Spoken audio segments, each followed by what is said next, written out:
கர்த்தருடைய பரிசுத்த நாமத்திற்கு மகிமை உண்டாவதாக. எனக்கு அன்பான கர்த்தருடைய பிள்ளைகளே, இந்த நேரத்தில் என்னுடைய சாட்சியை சொல்கிறதுக்கு ஆண்டவர் கிருபை அளித்திருக்கிறாரு. அதுபோல் பாஸ்டர் தானியல் அவங்க எங்களுக்கு ரொம்ப உதவி செய்திருக்கிறாங்க. இந்த கிரைஸ்ட் காலிங் டிவின்ற இந்த சேனல் மூலமாக என்னுடைய சாட்சியை அவங்க மத்தியில் நான் பகிர்ந்து கொள்வதில் நான் மிகுந்த மகிழ்ச்சி அடைகிறேன். எனக்கு அன்பான கர்த்தருடைய பிள்ளைகளை, இன்றைக்கு என்ன நிறைய பேர் நீங்கள் பார்த்துருப்பீங்க சோசியல் மீடியாவில், சில பேருக்கு தெரியாமல் இருக்கும்.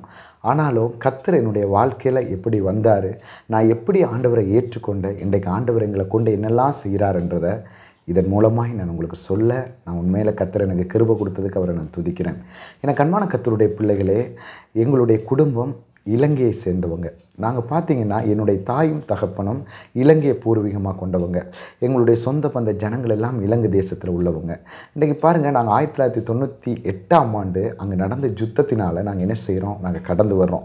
அங்கே யுத்தத்தில் பார்த்திங்கன்னா அநேக மக்கள் மரித்து கொண்டு இருக்கிற வேளையில் எல்லாரும் உயிரை கையில் பிடிச்சிட்டு நாங்கள் எங்கேயாவது ஒரு இடத்துல போய் அடைக்கலம் போகணுன்னு சொல்லி என்ன பண்ணுறோம், எல்லாரும் அவங்களோட சொத்துக்களை விற்று, வீடுகளை விற்று, அவங்க கிடைக்கிற வாய்ப்பை பயன்படுத்தி ஒவ்வொரு நாடுகளுக்கு போய் நாங்கள் அந்த நாட்களில் தஞ்சம் புகுந்தோம். அப்படி இருக்கிற காலகட்டத்தில் அந்த 1998 இலங்கை தேசத்தில் யுத்தம் பயங்கரமாக நடக்கும் பொழுது என்னுடைய தாயும் தகப்பனாரும் அவங்களோட உயிரை காப்பாற்றி கொள்வதற்காக என்ன செய்கிறாங்க, நாங்கள் இந்தியா தேசத்திற்கு வர வேண்டிய சூழ்நிலை ஆயிடுச்சு. இந்தியா தேசத்துக்கு வரணுன்னா எனக்கு அன்பான கர்த்தருடைய பிள்ளைகளே, உங்களுக்கு தெரியும், இன்றைக்கி பார்த்திங்கன்னா நம்மளுக்கு கடலால் தான் வர முடியும். ஏன்னா ஃப்ளைட்டால் வர முடியாது. ஏன்னா அந்த நாட்களில் இலங்கையில் இரு பிரிவினர் இருப்பாங்க.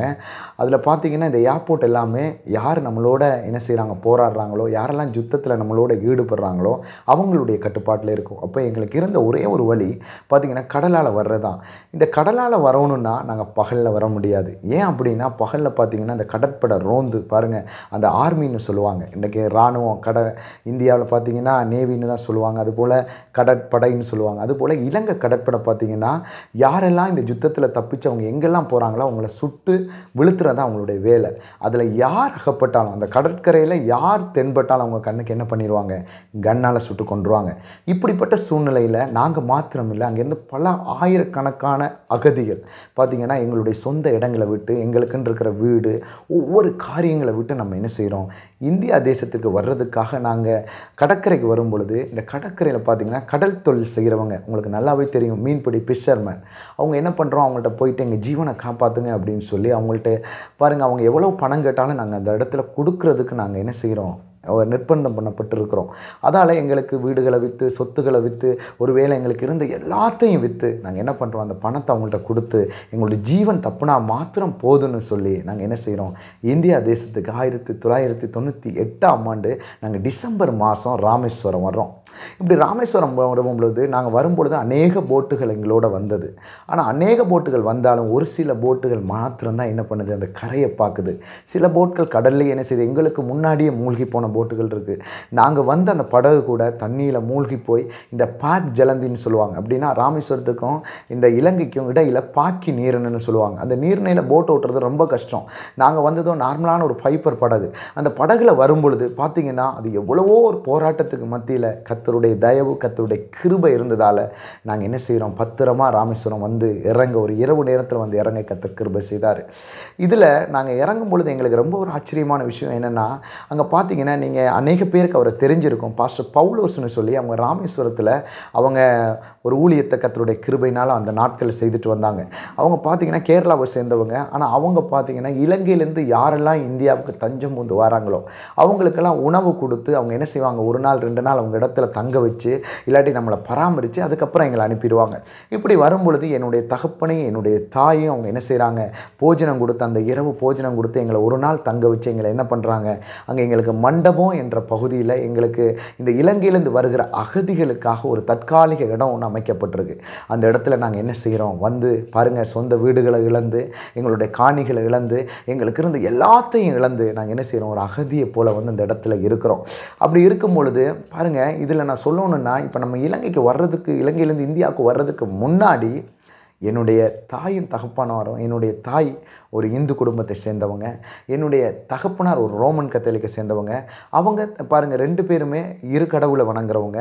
அவங்க தங்க கடவுளில் ரொம்ப பக்தி வைராக்கியம். எப்படின்னா அவங்க யாருக்கும் விட்டு கொடுக்க மாட்டாங்க.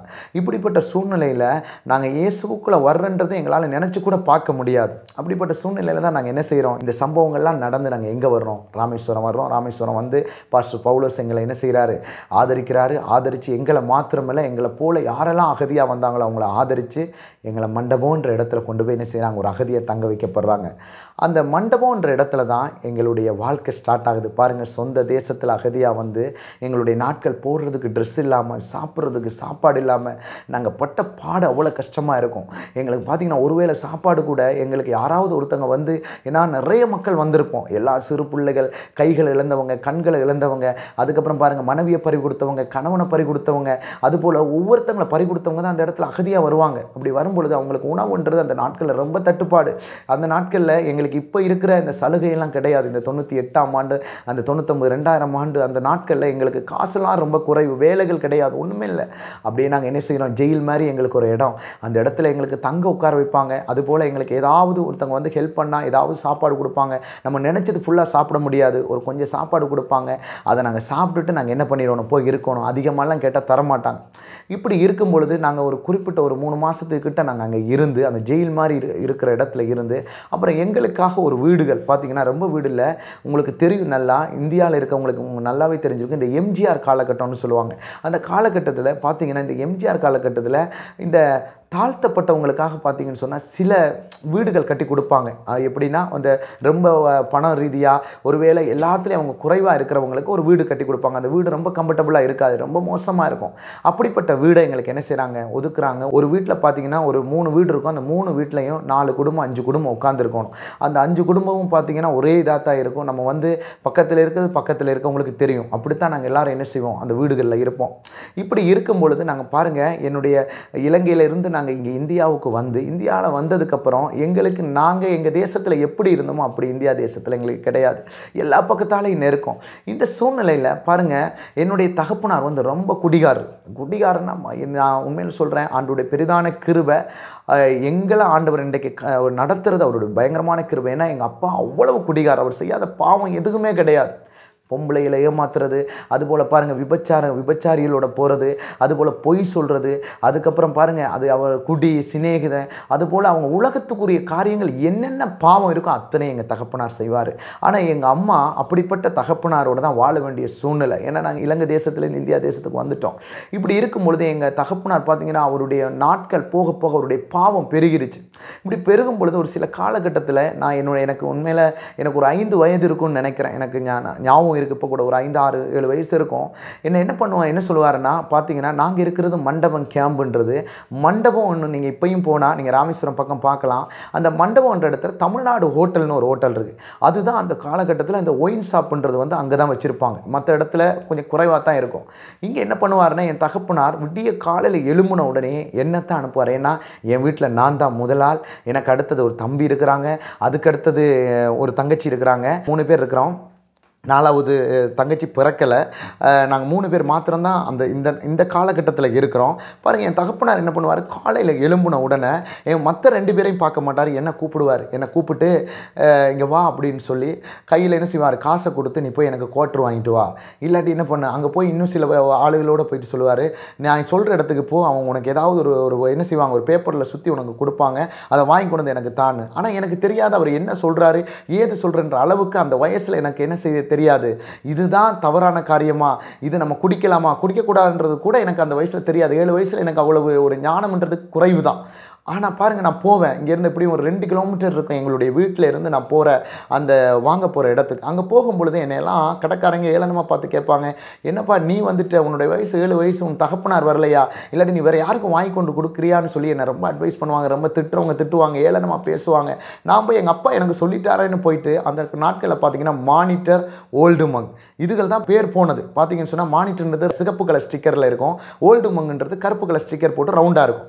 பார்த்தீங்கன்னா இந்த 2 இதையும் போயிட்டு நான் என்ன பண்ணுவேன், அப்போ அந்த நாட்களில் ஒரு 80 ரூபா கொடுத்து அது ஒரு கொடுப்பாங்க, அந்த குவார்ட்டர்னுவாங்க. அதுபோல் 100 ரூபாய்க்கு இருக்குது. அப்போ எனக்கு காசு கொடுக்குறது நான் போயிட்டு என்ன பண்ணுவேன், 2 குவார்ட்டரை வாங்கி 2 பாக்கெட்டில் எனக்குள்ளே வச்சுட்டு நான் என்ன செய்வேன், ஒரு 2 கிலோமீட்டர் பாருங்கள் வேகமாக நடந்து வந்து எங்கள் அப்பாட்ட கொடுப்பேன். அப்போ அவர் என்கிட்ட வாங்கி குடிச்சிட்டு திருப்பி வீட்டில் சண்டை பிடிப்பார். சண்டை பிடிச்சி எங்கள் அம்மா அடிப்பார், எங்களை வெளியில் அனுப்புவார்.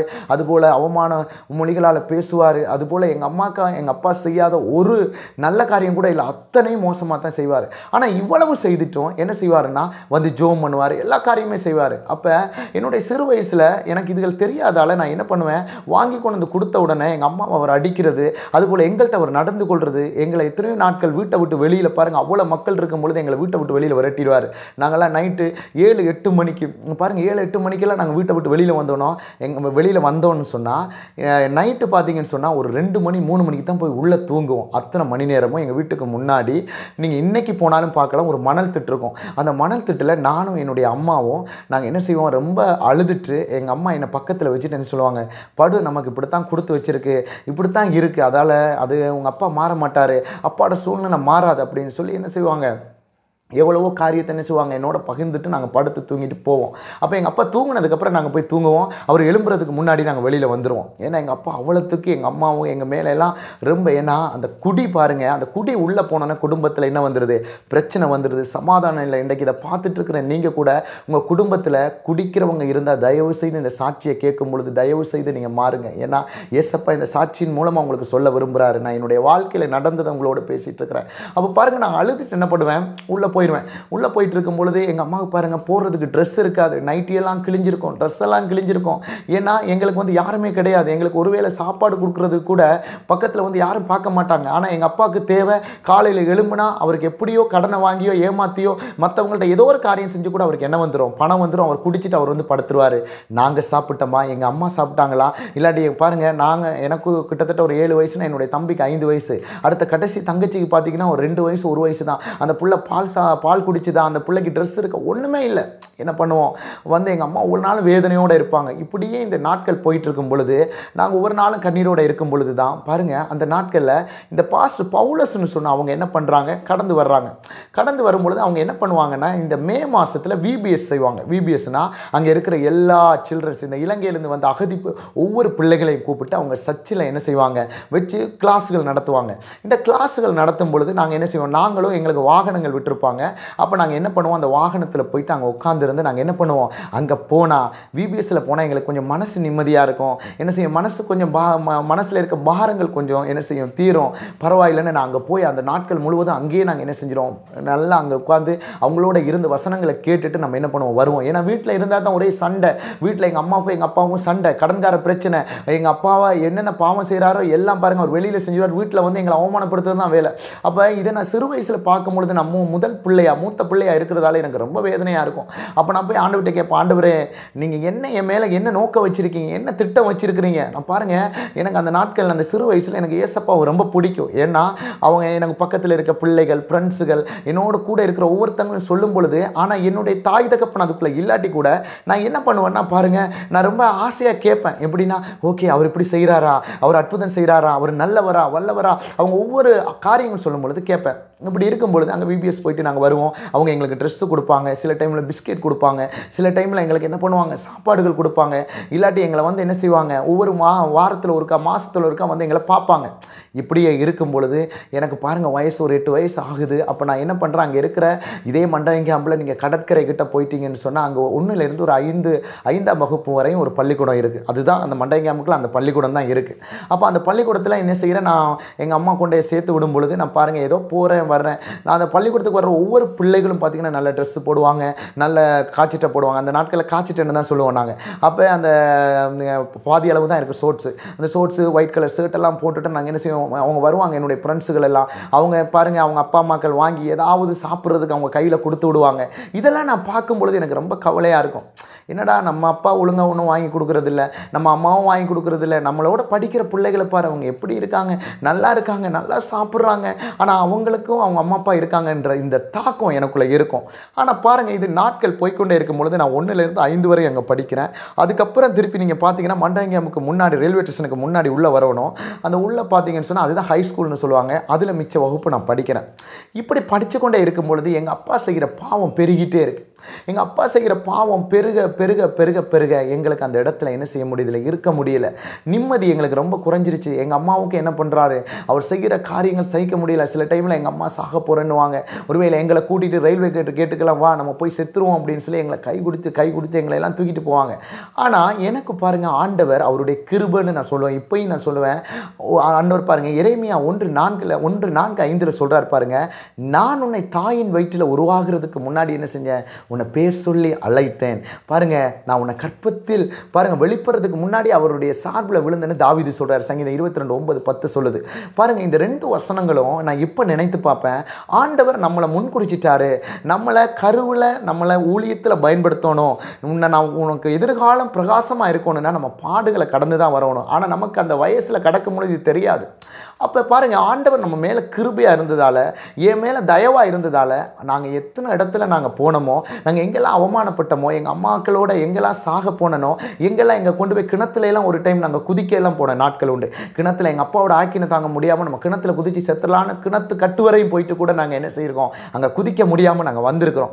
இப்படி இருக்கும் பொழுது எங்கள் அம்மா அடிக்கடி சொல்லுவாங்க, என்னட்ட தான் அடிக்கடி ஷேர் பண்ணுவாங்க. ஏன்னா மற்றவங்களாம் சின்ன பிள்ளைகள், என்னுடைய தம்பிகள் எல்லாம் பாருங்கள், தம்பி தங்கச்சி எல்லாம், நான் தான் முதல், அண்ணன் இல்லை பாருங்கள். அப்போ அவங்களுக்கு முன்னாடி என்ன சொல்லுவாங்க எப்படின்னா, பாருங்கள் சொல்லுவாங்க, பரவாயில்லை, என்னட்ட தான் எல்லாமே ஷேர் பண்ணுவாங்க. அப்போ எனக்கு தான் அந்த பாரம் இருக்கும். இப்படி இருக்கும் பொழுது என்னுடைய பள்ளிக்கூட படிப்பை நான் என்ன செய்ய முடியல, பாதி வரையும் படித்ததுக்கப்புறம் இந்த மண்டையங்காம்பில் இருக்கிற அந்த பள்ளிக்கூடத்தில் என்னால் என்ன செய்ய முடியலை, தொடர முடியலை.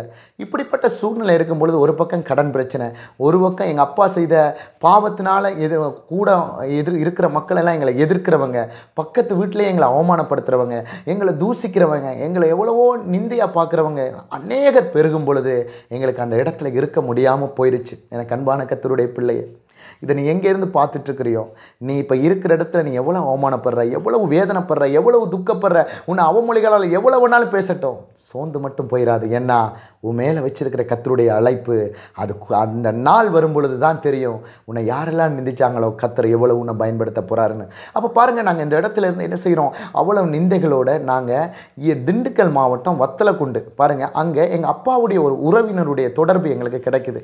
அப்போ கிடைக்கும் பொழுது எங்கள் அம்மா எங்கள்கிட்ட சொல்கிறாங்க, இங்கே எங்களால் என்ன செய்ய முடியல, வாழ முடியலை, உங்கள் அப்பா செய்யாத பாவங்கள் ஒன்றுமே கிடையாது, இதுக்கு மேலே என்ன சகிக்க முடியுதில்ல, இன்னும் அப்படியே இருந்தால் நான் இறந்துடுறது உறுதி, அதால் நம்ம அந்த இடத்துக்கு போயிடுவோம். குறிப்பாக நாங்கள் வந்தது கடன்காரர்களுக்கு தப்பி ஓடி வர்றோம். எப்படி, எங்கள் அப்பா செய்த பாவம், எங்கள் அப்பா செய்த சாபத்துக்கு ஒன்றுமே தெரியாத நாங்கள் என்ன செய்கிறோம், அவருக்கு என்ன செய்கிறோம், எல்லாம் ஓடி இரவு முழுவதும் நாங்கள் எங்கள் உடுப்புகள் எல்லாம் எடுத்து எல்லாம் மடித்து பஸ்ஸுகளில் ஏறி பாருங்கள் எங்கே வந்துடுறோம், வத்தலக்குண்டு வந்துடுறோம். இந்த வத்தலக்குண்டு வந்தோடனே, வத்தலக்குண்டில் எங்கள் அப்பாவுக்கு தான் அவங்க உறவினர். அங்கே வரும்பொழுது எங்களை பராமரிக்கிறதுக்கு எங்கள் அப்பாவுடைய ஊர் இலங்கை தேசத்தில் எங்கள் அப்பாவும், இப்போ நாங்கள் வத்தலக்குண்டில் இருக்கிற ஒரு ஊழியக்காரும் ஒரே ஊரில் இருக்கிறாங்க. அவங்க எங்கள் அப்பாவை பார்த்தோன்னே, எங்கள் அப்பாவோட பேக்ரவுண்ட் அவருக்கு தெரிஞ்சிருந்தாலும் நாங்கள் மண்டையங்காம்பில் எப்படி இருந்தோன்னு தெரியாமல் அவர் எங்களோட நல்லா பேசி எங்களை அவர் பராமரிக்கிறதுக்கு என்ன செய்கிறாரு, முன் வர்றாரு. அவங்கள பராமரிக்க வந்தவர் 2 பார்வை கிடையாது, என்ன இல்லை, 2 பார்வை கிடையாது. அவர் என்ன பண்ணுறார், 2 பார்வை இல்லை, அவருக்கு ஒரு பையன் ஒரு பொண்ணு, மூத்தது பையன், 2வது பொண்ணு. அப்போ அவர் என்ன பண்ணுறாரு, எங்கள் அம்மாவுடைய சூழ்நிலை எங்களுடைய சூழ்நிலையை பார்க்கும் பொழுது அவருக்கு ஒரு பாரம். ஏன்னா ஊழியக்காரங்களாக இருக்கிறவங்களுக்கு அந்த பாரம் கண்டிப்பாக வரும். ஏன்னா எல்லாருமே ஒரு சூழ்நிலையில் கடந்து வர்றது தானே. அப்போ அவர் பார்த்துட்டு அவர் சொல்கிறாரு, ரொம்ப நீங்கள் கஷ்டப்படுறீங்கம்மா, உங்களுக்கு என்ன செய்ய முடியலை, ஒரு உதவி செய்கிறதுக்கு யாருமே இல்லை. நாங்கள் இந்த மண்டையங்காம்பிலேருந்து வத்தலக்குண்டு வந்தோடனே எங்களுக்கு இருக்கிறதுக்கு வீடு இல்லை. நல்லா கேட்டுக்கொள்ளுங்க, இருக்கிறதுக்கு ஒரு வீடு இல்லை, எங்களுக்கு வீடு தர யாரும் முன்வரவும் மாட்டேன்றாங்க. அப்போ நாங்கள் போய் அந்த ஊழியக்கார்ட்ட கேட்குறோம், ஐயா என்ன, எங்கள் வீட்டில் எல்லாருமே சின்ன சின்ன பிள்ளை, நாங்கள் மண்டையங்காம்பிலேருந்து வரும்பொழுது எங்களுடைய 4வது தங்கச்சி, இப்போ இருக்கிற கடைசி தங்கச்சி பாருங்கள், என்னுடைய பேர் வினோத், இப்போ ஆண்டவர் ஞானஸ்தான பேரை எரேமியா, என்னுடைய தம்பி யோசுவா, அதுக்கு அடுத்தது என்னுடைய மூத்த தங்கச்சி பௌஸ்தீனா, 4வது தங்கச்சி மல்கியா. இவங்க தான் என்னுடைய கூட பிறந்த என்னுடைய சகோதரங்கள். என்னுடைய அம்மா பேர் விஜயராணி, அப்பாவுடைய பேர் சகாயராஜா. அப்போ நாங்கள் பாருங்கள், இப்படி வந்திருக்கும் பொழுது என்ன பண்ணுறேன்னு எங்களுக்கு தெரியலை. அந்த டைம் வந்து மழை அதிகமாக பெய்யக்கூடிய நேரம், நாங்கள் வந்த நேரம், எங்களால் இருக்க முடியலை. அப்போ நாங்கள் 1 நாள் 2 நாள் ஊழியக்காருடைய வீட்டில் இருக்கும் பொழுது எங்களுக்கு அது கம்ஃபர்டபுளாக இல்லாமல் போயிடுச்சு. அப்போ நாங்கள் என்ன பண்ணுறோம், பாதி நாள் நாங்கள் இன்னொரு சர்ச்சிலையுமா, பாதி நாள் இன்னொருத்தங்களுடைய வீடுமா இருக்கும் பொழுது கர்த்தருடைய பெரிதான கிருபையினால் ஒரு சகோதரி எங்களுக்கு ஒரு வீடை 2000 ரூபாய்க்கு கொடுக்க அவங்க முன் வந்தாங்க. அந்த நாட்களில் நான் சொல்கிறது 2004, 2005, 2006 இந்த காலகட்டத்தில் பாருங்கள், இந்த 2007 வரையுமான காலகட்டத்தில் 2000 ரூபான்றது பெரிய காசு. அப்போ அந்த 2000 ரூபாய்க்கு அந்த வீடு வாங்கும் பொழுது இந்த வீட்டில் ஒன்றுமே கிடையாது. அந்த வீட்டில் ஒரு சீட்டு மட்டும்தான் இருக்கும். அந்த வீடு ரொம்ப உடஞ்சி ரொம்ப பழசாக போய் பாருங்கள் ரொம்ப இருக்கும். அப்போ இந்த டைமில் நான் இங்கே வரும்பொழுது தான் பாருங்கள் ஆண்டவருடைய ஆவியானவர் என்னை ஏவ தொடங்குறாரு. அப்போ அதுவரையும் நான் கஷ்டத்தை மாத்திரமே நான் பார்த்துட்டு இருந்தேன்னா, என் குடும்ப சூழ்நிலையில் எங்கள் அம்மாக்களுடைய வாழ்க்கை, எங்கள் அப்பாவுடைய வாழ்க்கையெல்லாம் வித்தியாசமாக இருந்தது. இந்த ஊழியக்காரருடைய கைக்குள்ளே வந்தோன்னே சர்ச்சுக்கு இன்னும் என்ன செய்கிறேன், அங்கே ஏற்கனவே நான் மண்டேங்காம்பில் போயிட்டு இருந்தாலும், பவுலஸ் பாஸ்டர் அப்பாவோட நாங்கள் விபிஎஸ் போயிட்டு இருந்தாலும், இந்த பார்வை இல்லாத கர்த்தருடைய ஊழியக்காரர் அவரோட தான் நான் என்ன பண்ணுறேன், கொஞ்சம் கொஞ்சமாக கர்த்தர் என்னை ஊழியத்துக்குள்ளே கொண்டு வராரு. ஊழியத்துக்குள்ளே கொண்டு வந்தோடனே நான் பாருங்கள் என்னுடைய குடும்பத்தில் இருக்க பிரச்சனையை விட ஊழியத்துக்குள்ளே வந்தோடனே தான் பிரச்சனை ஆரம்பம். ஏன்னா அந்த ஊழியத்துக்குள்ளே வந்தோடனே இன்றைக்கும் அநேக சபைகளில் இந்த காரியங்கள் இருக்குது. நொறுக்கப்படுறவங்க இருக்காங்க. அவங்க என்ன பண்ணுவாங்கன்னா, பணம் இருக்கிறவங்கள ஒரு மாதிரி பார்ப்பாங்க, பணம் இல்லாதவங்கள ஒரு மாதிரி பார்ப்பாங்க, தாளந்து உள்ளவங்களை கீழே பார்ப்பாங்க. ஆனால் அவங்களுக்கு மெயின் ஆதிக்கம் பணம், மற்ற உலகத்துக்குரிய அந்தஸ்தை தான் மேன்மையாக பார்ப்பாங்களே ஒழிய மற்றதை பார்க்க மாட்டாங்க. இப்படி இருக்கும் பொழுது அவங்களுக்குள்ளே இருந்து நம்ம ஆண்டுடைய வார்த்தையை பிடித்து கொண்டு எழும்புறது கொஞ்சம் எனக்கு கடினமாக இருந்தது. அப்போ நான் என்ன செய்கிறேன், என்னுடைய படிப்பு அங்கே 8வது வரையும் நான் படிச்சுட்டு வரும்பொழுது இந்த 8க்கு மேலே நான் என்ன பண்ணலாம், புதுப்பட்டியில் நான் படிக்கலாம். புதுப்பட்டின்றது நாங்கள் இருக்கிற இப்போ வத்தலக்குண்டு புதுப்பட்டி தான் கேம்பு. அந்த புதுப்பட்டின்றது ஒரு கிராமம். அந்த கிராமத்தில் தான் பார்த்தீங்கன்னா அங்கே ஸ்கூல் இருக்குது. அப்போ நான் அந்த ஸ்கூலில் படிக்கலான்னு போய் சேர்றேன். இந்த நாட்களில் எங்கள் அப்பா எங்கள் அம்மாவோட சண்டை பிடிச்சிட்டு சென்னைக்கு போகிறாங்க. சென்னைக்கு ஈஞ்சம்பாக்கம்ன்ற இடத்துல வரும்பொழுது அவர் என்ன பண்ணுறாரு, குடிச்சு அவருடைய பிரேதம் இப்படி ஆயிடுச்சு, அநாத பிரேதமாக போய் அவர் இறந்துட்டார். எங்களுக்கு அவர் இறந்து 1 மாதத்துக்கு அப்புறம் தான் தகவல் சொல்கிறாங்க. நாங்கள்லாம் ரொம்ப துக்கமாக இருந்தோம், ரொம்ப கவலையாக இருந்தோம். சொந்தக்காரங்களுக்கு எல்லாம் நாங்கள் சொல்லி அனுப்பினோம். ஆனாலும் பாவத்தின் சம்பளம் மரணம். யார் எந்த பாவத்தை விதைக்கிறாங்களோ, யார் எந்த கசப்பை மற்றவங்களுக்கு விதைக்கிறாங்களோ, தங்களுடைய இளம் பிரயாயத்தில் கர்த்தரை தேடாமல் கர்த்தர் கொடுத்த சந்தர்ப்பத்தை நிராகரிக்கிறாங்களோ, அவங்களுடைய முடிவு மரணம் என்றதை எங்கள் அப்பாவின் மூலமாய் நான் உணர கர்த்தர் எனக்கு கிருபை செய்தார். அந்த நாட்களில் இருக்கும் பொழுது பாருங்கள், இப்படியே ஊழியக்காரருடைய இருக்கும் பொழுது என்னால் படிப்பை என்ன செய்ய முடியல, மேலே கொண்டு போக முடியலை. ரொம்ப கொஞ்சம் கொஞ்சமாக தான் தள்ளாடி போயிட்டுருக்கிறேன். ஏன் அப்படின்னா, என்னுடைய 3 பாருங்கள், ஒரு தம்பி 2 தங்கச்சி, என்னுடைய அம்மா, இந்த பாருங்கள் இந்த 4 பேரையும் நான் பார்க்க வேண்டிய சூழ்நிலைக்கு நான் தள்ளப்படுறேன். அப்போ என்னுடைய வயசு 13-14 வயசு இருக்கும், அவ்வளோதான் இருக்கும். அப்போ இந்த வயசில் நான் பாருங்கள் என்ன பண்ணுறேன், என்னுடைய குடும்ப பொறுப்பை நான் பார்க்குறதுக்கு தள்ளப்படும் பொழுது என்னால் என்ன செய்கிறேன்னு தெரியல. அப்போ எனக்கு வேலை தெரியாது, என்ன வேலைன்னு தெரியாது. அப்போ நாங்கள் இருந்த அந்த புதுப்பட்டி என்ற பகுதியில் எனக்கு தெரிந்த ஒரே வேலை இந்த பெயிண்டிங். பார்த்தீங்கன்னா இந்த சுண்ணாம்பு அடிக்கணும்னு சொல்லுவாங்க. பார்த்தீங்கன்னா போயிட்டு எல்லா வீடுகளில் இந்த பொங்கல் வந்தால் போய் சுண்ணாம்பு அடிப்பாங்க. இந்த சுண்ணாம்பு அடிக்கிறதுக்கு அப்போ அந்த மேஸ்திரின்னு சொல்கிறவங்க கூட்டிகிட்டு போகிறதுக்கு அவங்க தகுதி பார்ப்பாங்க. ஏன்னா ஒரு வீடு அடிக்கணும்னு சொன்னால் அவங்களுக்கு வேலை தெரிஞ்சால் தானே கூட்டிக் கொண்டு அவங்கள வேலைக்கு விடுவாங்க. அப்போ என்ன, எங்கள் அம்மா சொல்லுவாங்க, எங்கள் பையனை வேலைக்கு கூட்டு போகிறீங்களா, எங்கள் பையனை கூட்டு போங்க. அப்போ எனக்கு சம்பளம் எவ்வளோன்னா 180 ரூபா. எனக்கு விவரம் தெரிஞ்சு 180 ரூபா அந்த நாட்களில் எனக்கு சம்பளம். ஆனால் மேஸ்திரி வாங்குவாங்க 250 ரூபா, 220 ரூபா வாங்குவாங்க, 250 வாங்குவாங்க, 220 to 250. ஆனால் எங்களுக்கு 180, சில பேர் 150 கொடுப்பாங்க, 160 கொடுப்பாங்க. ஆனால் எங்களுக்கு அந்த 150 ரூபா ஒரு நாளைக்கு கிடைச்சா எனக்கு அது ஒரு பெரிய காசு. ஏன்னா என்னுடைய தேவைகளை சந்திக்கலாம். என் தங்கச்சியாக்கள் படிக்கிறாங்க, என் தம்பி படிக்கிறாங்க, எங்கள் கடைசி தங்கச்சி மட்டும் தான் படிக்கலை. அப்போ நான் பண்ண முடியும். அப்போ நான் என்ன பண்ணுறேன், எங்கள் அம்மா எல்லாத்தையும் சொல்லி விடுவாங்க. அப்போ எங்கள் வீட்டுக்கு பக்கத்தில் இப்பையும் அவர் இருக்கிறாரு, ஒரு நல்ல ஒரு மனிதன். அவர் பேர் வந்து பேதுருன்னு சொல்லி, அவர் ஒரு நல்ல ரட்சிக்கப்பட்ட மனிதன். அவர் எங்களுடைய சூழ்நிலைகள் எல்லாத்தையும் பார்த்துட்டு எங்கள் அப்பா எங்கள் அம்மாக்களை நடத்தின விதம், அவர் இந்த ஊழியக்காரர் அவங்களுடைய அக்காட வீட்டுக்காரர்கிட்ட தான் நாங்கள் என்ன செய்கிறோம், வந்து தஞ்சமாக இருக்கிறோம். அப்போ அவர் பார்த்துட்டு சொல்கிறாரு, பரவாயில்லை, நான் செய்கிற வேலையில் வா, நான் உன்னை கூட்டிகிட்டு போகிறேன்னு முதலாக என்னை வேலைக்கு கூட்டிகிட்டு போகிறாரு. அப்போ எனக்கு சுண்ணாம்பு அடிக்கிறது எப்படின்னு தெரியாது, என்ன பண்ணுறேன்னு எனக்கு தெரியாது. அப்போ நான் அவரோட போய் நான் என்ன பண்ணுறேன், சுண்ணாம்பு கலக்கி கொடுப்பேன், எத்தனையோ நாட்கள் கலக்கி கொடுப்பேன், இல்லாட்டி டப்பாக்கள் எடுத்துக்கொண்டே கொடுப்பேன். அப்போ அவங்க என்னை ஏளனமாக பேசுவாங்க, என்னை திட்டுவாங்க, என்னை காரி துப்புவாங்க. வேலையில் உங்களுக்கு தெரியும், தூசண வார்த்தைகளால் பேசுவாங்க, ஆகாதா பேசுவாங்க. ஆனால் எனக்கு கண் கலங்கினா கூட என்னுடைய நோக்கம் இருக்கும், நான் வேலைக்கு போய் என் குடும்பத்தை பார்க்கணும். ஆனால் இந்த நாட்களில் எனக்கு வேலை என்றதை ஒரு பக்கம் இருந்தாலும் ஆண்டவர் மேலே எனக்கு அதிகமான பாரம். அப்போ நான் என்ன பண்ணுவேன், எனக்கு சிறு வயதிலே கர்த்தர் இந்த பாடல் எழுதுகிற கிருபை எனக்கு கொடுத்துருந்தார். அப்போ நான் என்ன பண்ணுவேன், ஏதாவது ஒரு சூழ்நிலை எனக்கு வந்துருச்சுன்னா உடனே என்ன பண்ணுவேன் தெரியுமா, எங்கள் வீட்டுக்கு பின்னாடி மலைகள் இருக்குது, அந்த மலைகள் அந்த ரோடுகளை நடந்து போகும்பொழுது என்ன அறியாமையே நான் அவரை துதிச்சுட்டு ப்ரைஸ் பண்ணிட்டு போகும்பொழுது பாடல்கள் எனக்கு வர ஆரம்பிச்சிருச்சு. அப்போ பாடல்கள் வர வர வர நான் என்ன பண்ணுவேன், பாடல்லாம் எழுதிட்டு எனக்கு அந்த நாட்களில் பாடல் போடணும்னு எனக்கு ரொம்ப ஆசை. பாடல் பண்ணிடணும், எப்படியாவது பாடல் என்ன செய்யணும், பண்ணி வரணும்னு. அப்போ எப்படின்னா, நான் இருந்த நாட்களில் பாடல் வந்து சிடியில் தான் இருக்கும், கேசட்டு சிடி அதுதான். இப்போ கேசட்டுனா ஒரு 10 பாட்டு இருக்கும், சிடியும் அதே தான். அப்போ எனக்கு பாருங்கள் அந்த நாட்களில் ஒரு பாடல் ஒரு சிடி போடுறேன்னா எனக்கு தெரிஞ்சு நாங்கள் பண்ணதில் நான் சொல்கிறேன் ஒரு 60,000 ரூபா வரும். ஒரு சிடி பண்ணுறேன்னா இதே வாட்டர் டேங்க் அடி ஐயனாவரத்தில் ஏசி தினகரன் சொல்லி உங்களுக்கு தெரிஞ்சிருக்கும். அவங்க தான் பாஸ்டர் மோசஸ் ராஜசேகர். அந்த நாட்கள் அநேக மக்களுக்கு ஹேமாஜான் அப்படி அவங்களுக்கு போட்டவங்க. அப்போ அவர் பார்த்தீங்கன்னா ஒரு 60,000 என்ன பண்ணுவார், கோஸ்ட் பண்ணுவார். அந்த நாட்களில் தான் பாருங்கள் ஜூதாவின் செங்கோல் அப்படி நிறைய சாங்கள் வந்த நாட்கள் இருந்தது.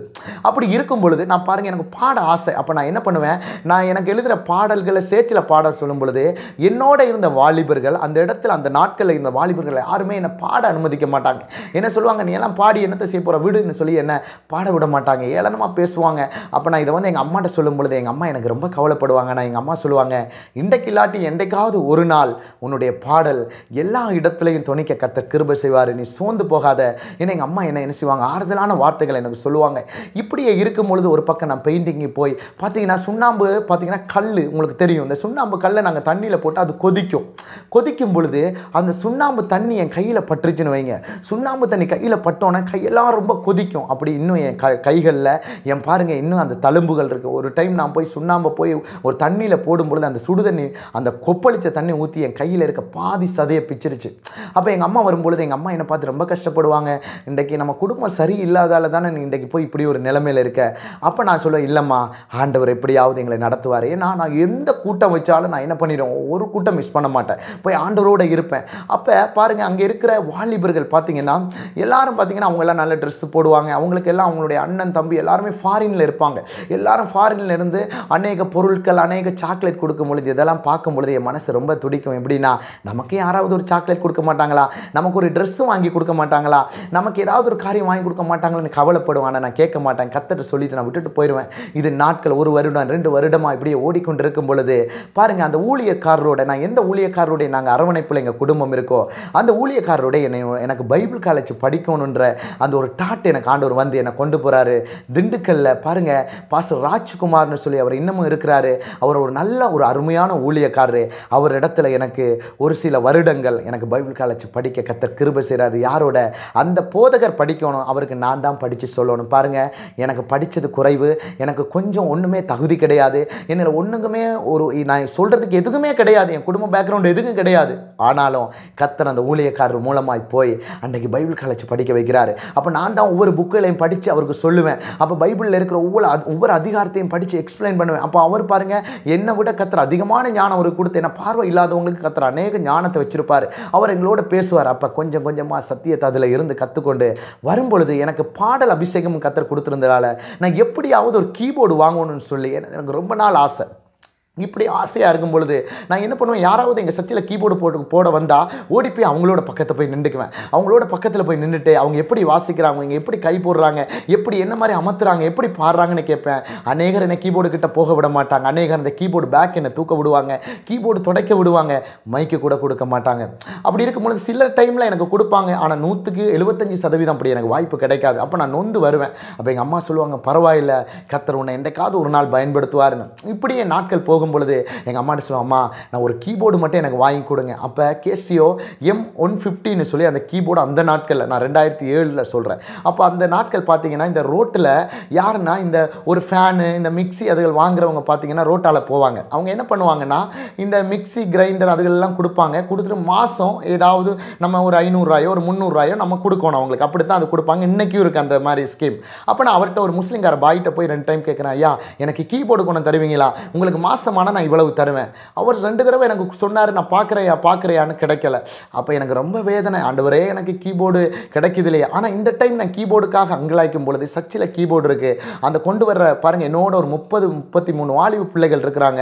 ஆனால் அவங்க எல்லாருமே எனக்கு ஆப்போசிட்டாக தான் இருப்பாங்க. எனக்கு கீபோர்டு கொடுக்க மாட்டாங்க, என்னை பாட விட மாட்டாங்க.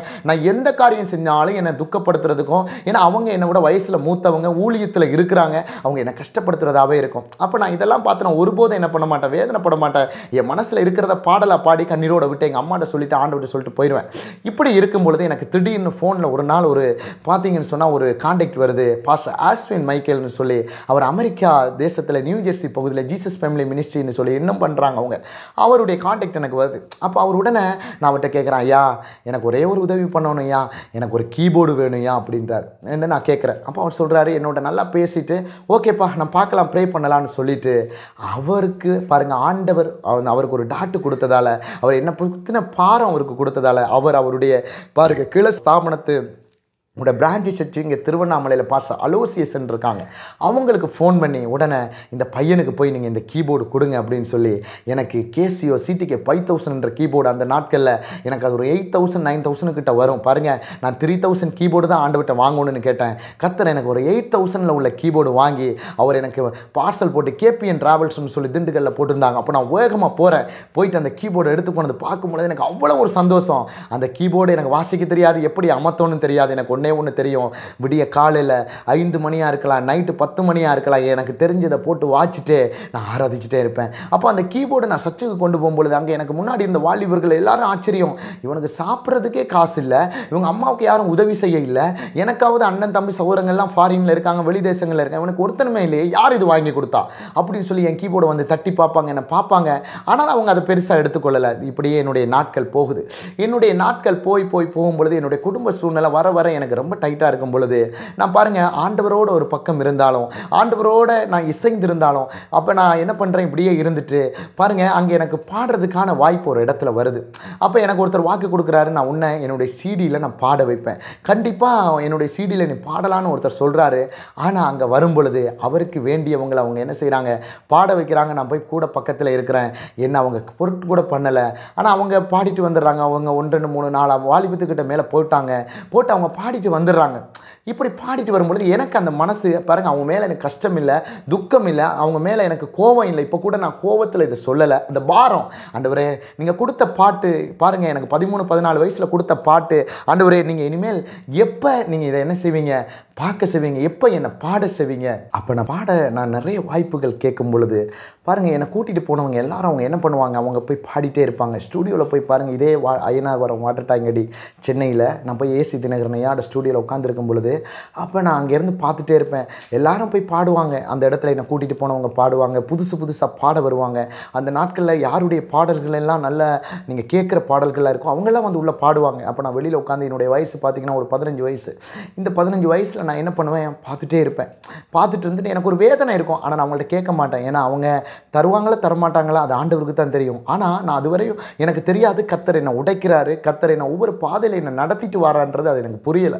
அப்போ நான் வந்து அழுதுட்டு வந்து எத்தனையோ நாட்கள் அழுதுட்டு வந்து நான் என்ன பண்ணுவேன், வீட்டில் வந்து இருப்பேன். எங்கள் அம்மாட்ட சொல்லுவேன். இப்போ எங்கள் அம்மா கேட்பாங்க, நீ சென்னைக்கு போனியே, சென்னையில் போய் ஸ்டூடியோவில் பாட போனியே, எப்படி பாடினாங்க, நல்லா இருந்ததா, நீ பாடுனியா, உன்னை பாட ஏதாவது விட்டாங்களான்னு கேட்பாங்க. அப்போ நான் சொல்ல, இல்லைம்மா, அது அங்கே ஏதாவது ஒரு சாட்டை நான் சொல்லி என்ன பண்ணிடுவேன், அந்த நாட்களை நான் கடத்திடுவேன், இல்லாட்டி அந்த டைமை நான் கடத்திட்டு நான் என்ன பண்ணிடுவேன், நான் வந்துடுவேன். இப்படியே கொஞ்சம் நாட்கள் போயிட்டு இருக்கும் பொழுது எங்கள் அம்மாவுக்கு பாருங்கள், எங்கள் அப்பாவை திருமணம் பண்ணும் பொழுதே அவங்களுக்கு இருதயத்தில் 4 ஓட்டைகள். எத்தனை ஓட்டை? 4 ஓட்டை. அவங்க இருதய வாழ்வு. அப்போ இது வந்து கொஞ்ச நாள் இல்லாமல் இருந்தது. ஆனால் பாருங்கள், இந்த நாட்கள் நான் சொல்கிற இந்த காலகட்டத்தில் எங்கள் அம்மாவுக்கு அந்த வியாதி திரும்ப வர ஆரம்பிச்சுது. எங்கள் அம்மாவுக்கு என்ன பண்ணும், ஒவ்வொரு நாளும் நைட்டில் பார்த்தீங்கன்னா மூச்சு ரொம்ப இழுக்கும், அந்த வலி வித்தியாசமாக இருக்கும். அப்போ நான் உடனே எங்களோட இருக்கிற அந்த ஐயா பாஸ்டர் அவங்க தான் வந்து என்ன பண்ணுவாங்க, ஜோம் பண்ணுவாங்க, கொஞ்சம் சால்வ் ஆகும், திருப்பி என்ன பண்ணுவோம், அந்த வியாதி வந்துடும். அப்போ எங்களுக்கு தான் யாரும் பணம் கொடுத்து உதவுறதுக்கு யாரும் இல்லையே, எங்களை ஒரு பொருட்டாக எடுத்து பார்க்குறது கூட யாரும் இல்லை. ஏன்னா நாங்கள் வந்து பரம்பரை கிறிஸ்டியன் ஃபேமிலியும் கிடையாது, நாங்கள் பரம்பரை பணக்காரங்களும் கிடையாது, எங்களுக்கு ஒன்றுமே எங்களோட பேக்ரவுண்ட் எதுவுமே கிடையாது. அப்போ நான் இப்படி இருக்கும் பொழுது அப்போ எங்கள் பாஸ்டர் சொல்கிறாரு, சரி நம்ம தேனி பகுதியில் காணா விளக்குன்ற பகுதி இருக்குது, அந்த இடத்துல இந்த மாதிரி இந்த ஹோல்ஸுக்கு என்ன பண்ணுறாங்க, அவங்க லேசர்லாம் ஆப்ரேஷன் பண்ணுறாங்க, அது ஃப்ரீயாக தான் இருக்குது, நம்ம உங்கள் அம்மாவை அங்கே அட்மிட் பண்ணலான்னு கொண்டு போய் எங்கள் அம்மாவை கொண்டு நாங்கள் அங்கே அட்மிட் பண்ணுறோம். அங்கே எங்கள் அம்மாவை அட்மிட் பண்ணும்பொழுது அவங்க சொல்கிறாங்க, இந்த நேரமெல்லாம் கடந்துருச்சியா, ஆனால் இனிமேல் ஒரு வாய்ப்பு இருக்குது, அதை ஆண்டவர் தான் உங்களுக்கு கொடுக்கணும், நீங்கள் ஜோம் பண்ணுங்கன்னு சொல்லும் பொழுது ஒரு 2 வாரங்கள் எங்களுடைய அந்த கேம்பில் இருக்கிற எங்களுடைய சபை விசுவாசிகள் எங்களுடைய பாஸ்டர் எல்லாம் போயிட்டு நாங்கள் காணா விளக்கில் இருக்கிறோம். நான் இரவு நேரத்தை ஃபுல்லாக நான் அங்கே தான் இருப்பேன், சில டைமில் வீட்டில் இருப்பேன். அப்படி இருக்கும் பொழுது கர்த்தருடைய பெரிதான கிருபையினால், ஆண்டவருடைய மகா பெரிய தயவுனால் கர்த்தர் அந்த ஹோல்ஸை அடைக்க கிருபை செய்து எங்கள் அம்மாவுக்கு நல்ல ஒரு சுகத்தை கொடுத்தாரு. வந்தது இப்படி எங்கள் அம்மா திரும்பி வீட்டுக்கு வந்ததுக்கப்புறம் நாங்கள் சர்ச்சுக்கு போகிறதும் ஆண்டவரோடு ஜெபிக்கிறதும், எங்கள் அம்மா பாருங்கள் ஆண்டவரை முழுமையாக தேடி இன்றைக்கு அவங்க பாருங்கள் ரட்சிக்கப்பட்டிருந்தாலும் என்ன ஊழியத்தில் அவங்க வளர்க்குறதில் ரொம்ப பிரயாசப்பட்டாங்க. என்ன ஊழியத்தில் கொண்டு வரணும், 4 மணி ப்ரேயர் 5 மணி ப்ரேயர், ஒவ்வொரு ஜெபத்தில் என்ன செய்வாங்க, ஊக்குவிப்பாங்க. அதுபோல் அதுபோல் நான் அந்த ஊழியக்காரரோட இருக்கும் பொழுது தமிழ்நாட்டில் அநேக பகுதிகளுக்கு அநேக சபைகளுக்கு அவரோட ஊழியத்துக்கு போக கர்த்தர் என்னை பயிற்சிவிச்சு ஒவ்வொரு இடங்களுக்கு கொண்டு போக கிருபை செய்தார். பாருங்கள், இந்த 16 வயசு 17 வயசுக்குள்ளே பைபிள் காலேஜ் முடிக்க வச்சு அநேக இடங்களில் ஊழியக்காரங்களோட போய் இருக்க வச்சு அநேக ஸ்டேஜுகளில் பாருங்கள் கன்வென்ஷன்களில் பாட வச்சு கர்த்தர் என்னை உருவாக்கிட்டே வந்துட்டு இருந்தார். ஆனால் எனக்கு இது தெரியலை கர்த்தர் என்னை உருவாக்குறாருன்னு. என்னுடைய எதிர்காலம் எப்படி இருக்குன்னு எனக்கு தெரியலை. அப்போ எனக்கு ஒரு டாட் வந்து நான் கேட்குறேன், இந்த 2012-13 இந்த காலகட்டத்தில் பார்த்தீங்கன்னா எங்களுடைய இலங்கை மக்கள் எல்லாரும் இந்த கடல் வழியாக போட்டில் ஆஸ்திரேலியாவுக்கு போகிற மாதிரி நாட்கள் வரும். அப்படி இருக்கும் பொழுது ஒரு 1,50,000 ரூபா கொடுத்தா என்னால் என்ன பண்ணிடலாம், ஆஸ்திரேலியாவுக்கு போயிடலாம். அப்போ நான் உடனே எங்கள் அம்மாட்ட சொல்லுவேன், அம்மா யாராவது உங்கள் சொந்த பந்தங்கள்கிட்ட கேட்டு கொஞ்சம் கொஞ்சமாவது பிரட்டி எனக்கு ஒரு 1,50,000 ரூபா கொடுத்துருங்க, நான் ஆஸ்திரேலியா போயிட்டேன்னா நான் என்ன பண்ணிடுவேன், நம்ம குடும்பத்தை பார்த்துருவேன். அந்த டைமில் எனக்கு கர்த்தருடைய சித்தம் எனக்கு என்னென்னு தெரியலை, கர்த்தரை மேலே வச்சிருக்க அழைப்பு எனக்கு புரியலை, கர்த்தர் என் குடும்பத்தில் ஏன் என்ன பிரிச்செடுத்தாருன்னு எனக்கு தெரியலை. அப்போ இந்த காலகட்டத்தில் இப்படி கேட்டுட்டு இருக்கும் பொழுது எனக்கு பணங்கள் நெருங்கி வரலை. இந்த காலகட்டத்தில் பார்த்தீங்கன்னா எனக்கு ஒரு விஷப்பூச்சி கடிச்சு எனக்கு 7 நாள் ஆயிடுச்சு. என்னுடைய கண் எல்லாம் பார்த்தீங்கன்னா ப்ளூ கலரில் சரீரம் முழுவதும் ப்ளூவாகி எனக்கு நான் ஒரு இடத்துல வேலைக்கு போன இடத்துல பார்த்தீங்கன்னா மயக்கம் போட்டு விழுந்து நான் உடனே ஓடி வந்து என்ன பண்ணுறேன், எங்கள் அம்மாட்ட வந்து சொல்கிறாங்க. அப்போ உடனே நாங்கள் என்ன பண்ணுறோம், இதே வத்தலக்குண்டில் போனீங்கன்னு சொன்னால் லியோனார்டு ஹாஸ்பிட்டல்னு சொல்லி பார்த்தீங்கன்னா திண்டுக்கல் ரோட்டில் இருக்குது அந்த ஹாஸ்பிட்டல், ப்ரைவேட் ஹாஸ்பிட்டல். அது வந்து ரோமன் கத்தோலிக் அந்த சர்ச் மூலமாக அவங்க பண்ணுறாங்க. அந்த இடத்துல நான் போன உடனே என்னை கொண்டு ஐசியூவில் சேர்க்குறாங்க. ஐசியூவில் சேர்த்தோன்னே என்னுடைய பிளட் டெஸ்ட் எல்லாம் கொண்டு சேர்க்குறாங்க. பிளட் டெஸ்ட்டு கொண்டு சேர்த்துட்டு அவங்க அந்த லேபில் பார்க்கும் பொழுது ஒரு விஷ பாம்புடைய பிளட்டுக்கு நேராக அந்த பிளட் போய் இருக்குது. அதை கடிச்சா உயிர் தப்ப முடியாதவங்க என்னை ஆச்சரியமாக பார்த்துட்டு சொல்கிறாங்க, இந்த நேரத்தில் இவ்வளோ பணம் வேணும், இவ்வளோ பணத்துக்கு நீங்கள் என்ன பண்ண முடியுமோ நீங்கள் பண்ணுங்கன்னு. இதுக்கு முன்னாடி நான் ஒரு சொல்ல மறந்துட்டேன். இதுக்கு முன்னாடி எங்களை கொண்டே கவர்மெண்ட் ஹாஸ்பிட்டலில் வத்தலக்குண்டி ஜிஹெச்சில் சேர்க்கும் பொழுது அவங்க எங்களை எடுக்கலை. ஏன்னா என்னை பார்த்தோன்னே சொல்லிட்டாங்க, இது இங்கே முடியாதுமா, இங்கே எங்களால் பண்ண முடியாது, நேராக நீங்கள் ப்ரைவேட் கொண்டு போங்க, இல்லாட்டி மதுரை கொண்டு போங்க, இல்லாட்டி தேனி கொண்டு போங்கன்ட்டாங்க. அப்போ எங்கள் அம்மா ஒரு ஆள் தானே, எங்கள் அப்பா இல்லை. அப்போ எங்களுக்குன்னு யாருமே வர்றதுக்கு கிடையாது. அப்போ நான் என்ன பண்ண போகிறோன்னு எங்களுக்கு தெரியாது. ஏன்னா நான் சிறிய வயசு. அப்போ நாங்கள் இன்னொருத்தங்களோட உதவியை பார்த்து தான் நிற்கிறோம் அந்த இடத்துல. ஏன்னா ஒரு மனுஷன் இன்றைக்கி நீங்கள் தேடுற மனுஷன் அப்படித்தான். உங்களுக்கு எப்போ சூழ்நிலை வருதோ, எப்போ உங்களுக்கு உதவி வருதோ, எப்போ உங்களுக்கு நெருக்கம் வருதோ அப்போ அவன் கைவிட்டு போயிடுவான். அதுதான் தாவீது சொல்றாரு, என் நெருக்கத்திலே கர்த்தரை நோக்கி கூப்பிட்டேன், அவர் என்னுடைய பாருங்க கண்ணீரை கேட்டு அவர் என் கூட இருந்து என்னோட என்ன செய்யறாரு, விடுதலை கொடுக்குறாருன்னு அவர் சொல்றாரு. யோபும் அது மாதிரி தான். உங்களுக்கு எப்பெல்லாம் நெருக்கம் வருதோ இந்த சாட்சியை மாத்திரம் நீங்க மனசுல வச்சுக்கொள்ளுங்க. கர்த்தர் உங்க வாழ்க்கையில பெரிய ஒரு நன்மையை, பெரிய ஒரு அற்புதத்தை செய்யறதை நீங்க பார்ப்பீங்க. இப்படி இருக்கும் பொழுது அங்கே போகும்பொழுது எங்கள் அம்மா ஒரு பக்கம் அழுக, என்ன பண்ணுறேன்னு தெரியல. ப்ரைவேட் ஹாஸ்பிட்டலில் போனோன்னு அவங்க ஒரு குறிப்பிட்ட அமௌண்ட் கொடுக்கும்பொழுது எங்களுக்கு அந்த அமௌண்ட் பிரட்ட முடியலை. அந்த அமௌண்ட் பெரிய அமௌண்ட்டாக இருக்குது. அப்போ உடனே என்ன பண்ணுறோம், எங்கள் அம்மாவுக்கு ஜெபிக்கிற அந்த பக்குவம் இருக்கிறதால எங்கள் அம்மா அதிகாலையில் ஜெபிக்கிறாங்க. ஜெபிச்சு உடனே கேட்குறாங்க ஏதாவது பண்ணணுமே அப்படின்னு இருக்கும்பொழுது நான் எனக்கு இந்த கீபோர்டு வாங்கி கொடுத்த அந்த ஊழியக்காரருடைய நினைவு வருது. அப்போ உடனே எங்கள் ஊழியக்காரர் மூலமாக நாங்கள் சொல்லும் பொழுது அவர் எங்களுக்கு ஒரு குறிப்பிட்ட பணத்தை அனுப்பி என்னை ஆஸ்பத்திரியில் கொண்டு போய் என்னை சேர்க்க கிருபை செய்தார். அங்கே சேர்க்கும் பொழுது டாக்டர் எல்லாம் வந்து செக் பண்ணிட்டு சொல்கிறாங்க, நாங்கள் ஒரு இன்செக்ஷன் அடிப்போம் முதுகு தண்டில். இந்த முதுகு தண்டில் இந்த இன்செக்ஷன் அடித்தா இந்த இன்செக்ஷன் இவருக்கு போய் சேர்ந்து இவர் காலையில் 9 மணிக்கு மேலே முழிச்சிட்டாருன்னா ஓகே, உங்கள் புள்ள ஓகே. ஆனால் 9 மணிக்கு மேலே நீங்கள் வந்து என்ன பண்ண முடியலை, முழிக்கலாட்டி இவருக்கு நீங்கள் ஆக வேண்டிய காரியத்தை பாருங்கள். இதுக்கு முன்னாடி ஃபார்மாலிட்டிஸ் இருக்குது, இந்த பேப்பரில் சைன் போடுங்க. எனக்கு மயக்கம், எனக்கு ஒன்றுமே தெரியாது. எங்கள் அம்மாட்ட பேப்பர்கள் வந்து கொடுக்கும் பொழுது ஒரே அழுக. ஏன்னா நான் தான் மூத்தது, எங்கள் குடும்ப பாரம் எல்லாம் என் மேலே தான், என் சுமை எல்லாம் என் மேலே தான். அப்போ எங்கள் அம்மா அழுதுட்டு சொல்கிறாங்க, எங்கள் அம்மா அதிகமாக என் மேலே பாசம். எங்கள் வீட்டில் இப்போயும் எங்கள் அம்மா எல்லா பிள்ளைகளோட என் மேலே அதிகமான பாசம், எனக்கும் எங்கள் அம்மா மேலே அதிகமான பாசம். அப்போ அம்மா மேலே அதிகமான பாசம்ன்றதால எங்கள் அம்மா என்ன பண்ணுறாங்க, அந்த இடத்துல அந்த பேப்பரை வாங்கி சைன் பண்ண முடியலை. அப்போ சைன் பண்ண முடியாமல் இருக்கும் பொழுது எங்களுடைய கேம்பில் இருக்கிற எங்களுடைய தலைவர்கள் அந்த இடத்துல இருக்கிற எல்லோரும் சொல்கிறாங்க, அம்மா நீ நேரம் கடத்த உன் பிள்ளைக்கு ஒன்றும் பண்ண முடியாது, போட்டு தான் ஆகும்னு சொல்லி என்ன பண்ணுறாங்க, அந்த சைனை என்ன செய்கிறாங்க, போட்டு கொடுத்துட்றாங்க. போட்டு கொடுத்தோன்னே யாரையுமே உள்ளே அனுமதிக்கல. ஐசியூக்குள்ளே நான் இருக்கிறேன். அப்போ எனக்கு வந்து ஊசி போட்டது என்ன நடந்துன்றது வரைக்கும் எனக்கு தெரியாது. எனக்கு எங்கள் அம்மா சொல்லி தான் இதெல்லாம் தெரியும். அப்போ உள்ளே கொண்டே போட்ட உடனே எனக்கு காலையில் கர்த்தருடைய பெரிதான தயவுனால் ஒரு 10 மணி இருக்கும்னு நினைக்கிறேன், 9லேருந்து 10 மணிக்கு உள்ளே தான் எனக்கு ஒரு முழிப்பு வந்து, அப்போயே என் கண் திறக்க முடியாமல் நான் பார்க்குறேன். வெளியில் அநேக மக்கள் நிற்கிறத அந்த கிளாஸால் பார்க்குறேன். முன்னாடி இருக்கும் பொழுது என்னுடைய தாயார் அந்த கிளாஸுக்கு முன்னாடி நிற்கிறத பார்க்குறேன். பார்க்கும் பொழுது உடனே நர்ஸ் ஓடி வந்து டாக்டர் சொல்கிறாங்க அவர் முழிச்சிட்டாருன்னு. அப்போ ஓடி வந்து அந்த டாக்டர் சொல்கிறாரு, நீ கும்பிட்ற கடவுள் உண்மையுள்ள கடவுள், இனிமேல் உன் பிள்ளைக்கு என்ன செய்யாது வராது. ஆனால் இது உன்னையும் நான் சொல்கிறேன், அவர் போட்ட மருத்துவ மெடிசனோ எங்கள் அம்மா போட்ட சைனோ என்னை விடுவிக்கலை. எனக்கு மேலே வச்சுருந்த கர்த்தருடைய தரிசனம், என் மேலே எனக்கு வச்சுருந்த கர்த்தருடைய திட்டம், நான் இந்த பூமியில் அவருடைய வேலையை செய்யணுன்ற அவருடைய நோக்கம்தான் எனக்கு அந்த ஜீவனை கொடுத்தது. எனக்கு அன்பான கர்த்தருடைய பிள்ளையே, டாக்டரால் முடியாதது, மருத்துவரால் முடியாதது, இன்றைக்கு நீ இருக்கிற உன்னுடைய சூழ்நிலைகளை யாராலையும் மாற்ற முடியாது, நம்முடைய கர்த்தர் மாற்றுவார். நீ விசுவாசத்தோடு இதை கேட்டுட்ருங்கம்மா. ஆண்டவர் இது கேட்கும் பொழுது அவருடைய பிரசன்னம் உங்களுக்குள்ளே வர்றதை நீங்கள் உணர்வீங்க. அப்போ என்ன பண்ணுறோம் பார்த்துங்க, எல்லாம் முடிஞ்சதுக்கப்புறம் நாங்கள் என்ன வந்தாச்சு, வீட்டுக்கு வந்தாச்சு. இது நடந்து போய் கொண்டிருக்கும் பொழுது எங்களால் என்ன பண்ண முடியலை. அதுக்கப்புறம் என்னால் வேலைக்கும் பெருசாக போக முடியலை. என்னால் இருக்கும் பொழுது நான் எங்கள் அம்மாட்ட கேட்குறேன், நான் இலங்கை தேசத்துக்கு நான் திரும்ப போகணும், என்னை திரும்ப அனுப்புங்க. உங்களுடைய சகோதரங்கள் இல்லாட்டி எங்கள் அப்பாவுடைய சகோதரங்கள்கிட்ட போயிட்டு நான் யார்ட்டையாவது நான் உதவி கேட்டு, அவங்களாம் நல்லா இருக்காங்க, வசதியாக இருக்காங்க, அவங்கள்ட்ட நான் கேட்டு என்ன பண்ணுறேன், நான் ஏதாவது ஒரு சின்ன ஒரு நாட்டுக்கு நான் போய் உங்களை பார்க்குறேன்னு சொல்லி நான் அங்கே போகிறேன். பாருங்கள், இது வரைக்கும் நான் யாருடைய அழைப்பை புரியலை, கர்த்தருடைய அழைப்பை புரியலை, கர்த்தருடைய திட்டத்தை புரியலை. ஏன்னா இன்றைக்கு அநேக பேர் அப்படித்தான் இருப்போம். இவ்வளோ பிரச்சனையிலையும், இவ்வளோ நெருக்கத்திலையும், இவ்வளோ பாடலையும் கர்த்தரையும் உங்களை வச்சுருக்கார் தெரியுமா? அவருக்கு நீங்கள் வேணுன்றதால தான் இவ்வளவு சூழ்நிலையும் உங்களுக்கு அனுமதிக்கிறாரு. அதுவரை நம்ம புரிய மாட்டோம். எப்போ புரியும் தெரியுமா?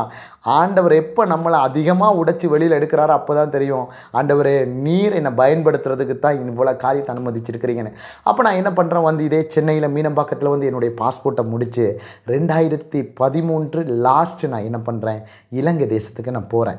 இலங்கை தேசத்துக்கு போகிறதுக்கு முன்னாடி எனக்கு கற்பனை எப்படி, என்னுடைய அம்மாவுடைய சகோதரங்களை எனக்கு ஹெல்ப் பண்ணுவாங்க, என்னுடைய அப்பாவுடைய சகோதரங்கள் ஹெல்ப் பண்ணுவாங்க என்று சொல்லி நான் யாருடைய வீட்டை நம்பி நான் அங்கே போனனோ, அங்கே போகும் பொழுது பாருங்கள், அவங்க என்னை ஏர்போர்ட்டில் கூப்பிட்டாங்க. என்னை நல்லா வச்சு என்ன செஞ்சாங்க, 1 மாதம் நல்லா கவனித்தாங்க. அதுக்கப்புறம் அவங்களால என்னை கவனிக்க முடியல. ஒவ்வொரு சொந்தக்கார வீட்லேயும் 10 நாள் இங்கே, 10 நாள் அங்கே, 5 நாள் இங்கே, 5 நாள் அங்கே. கடைசியில் அவங்க எல்லாரும் சொல்லிட்டாங்க, நீங்கள் ஏதாவது ஒரு வேலைக்கு இருந்தால் போங்க பிரதர், வேலைக்கு போய் நீங்கள் பார்த்துக்கொள்ளுங்க, இனிமேல் உங்களை பார்க்க முடியாதுன்னு சொல்லும் பொழுது எனக்கு மன்னாரில் எனக்கு எங்கள் அப்பாவுடைய அண்ணாவுடைய ஒரு மகள் இருக்காங்க. அவங்க மகள் அங்கே வெட்டிங் பண்ணி திருமணம் பண்ணி அங்கே அவங்களுக்கு 2 பிள்ளைகள் இருக்குது. அவங்க வீட்டில் தான் நான் கிட்டத்தட்ட ஒரு 5 மந்த்து கிட்ட 5-6 மந்த்து கிட்ட நாங்கள் இருந்தேன். மன்னாரில் தோட்டவெளின்ற இடத்துல நாங்கள் இருந்தேன். இருக்கும்பொழுது அவங்களுடைய தம்பி இப்போ ஃபாரினில் இருக்காங்க. அப்போ நான் அங்கே இருக்கும்பொழுது நான் ட்ரை பண்ணிகிட்டே இருக்கிறேன். அப்போ அங்கே சின்ன சின்ன வேலைகளும் நான் செய்துட்ருக்கிறேன். அவங்களும் ரொம்ப ரிஸ்க்கான கஷ்டம்தான், அவங்க என்னை நல்லா பார்த்துக்கிட்டாங்க. இப்படி இருக்கும் பொழுது கர்த்தருடைய பெரிதான கிருபையினால் திரும்பவும் நான் உதவி என்னுடைய அப்பாவுடைய ஆட்களில் கேட்டு வரும்பொழுது அவங்க எல்லாரும் என்னை தட்டி கழிக்கிறாங்க. ஆனால் கர்த்தருடைய தயவு கரம் என் மேலே இருந்ததுனால கர்த்தர் அவங்க மூலமாக எனக்கு வாய்ப்பு கிடைச்சி பாருங்கள், துபாய் தேசத்துக்கு கர்த்தர் போக எனக்கு வழிவாசல் திறக்கிறாரு. அதான் பாருங்கள், இன்றைக்கு நீங்கள் நம்புகிற மனுஷங்க, நாற்று சுவாசம் உள்ள மனுஷனை நம்புவதை விட கர்த்தர் மேலே பட்சத்தில் இருப்பது தான் நலம். அதால் இது ஏன் நான் சொல்கிறேன்னா, நான் ஓடின மனுஷன் என்ன செய்யலை, ஒரு உதவியும் செய்யலை. நான் ஓடின மனுஷன் எனக்கு எந்த காரியத்தையும் செய்யலை. ஆனால் நான் நம்பாத தேவன் என் மேலே, என்னுடைய தாயின் கருவில் என்னை முன்னாடி பிறக்கிறதுக்கு முன்னாடி அவர் என்னை பேர் சொல்லி அழைத்த தேவன் தான் இந்த நிமிஷம், இந்த செகண்ட் உங்களோட பேசிகிட்டு இருக்கிறேன் பார்த்தீங்களா, அதுவரை என்னை நடத்துகிறாரு. அவர் இனிமேலும் நடத்துவார். எப்போ நடத்துவார்ன்ற அந்த விசுவாசம் தான் நம்மளை என்ன பண்ணுது, இந்த நாட்களை ஓட வைக்குது.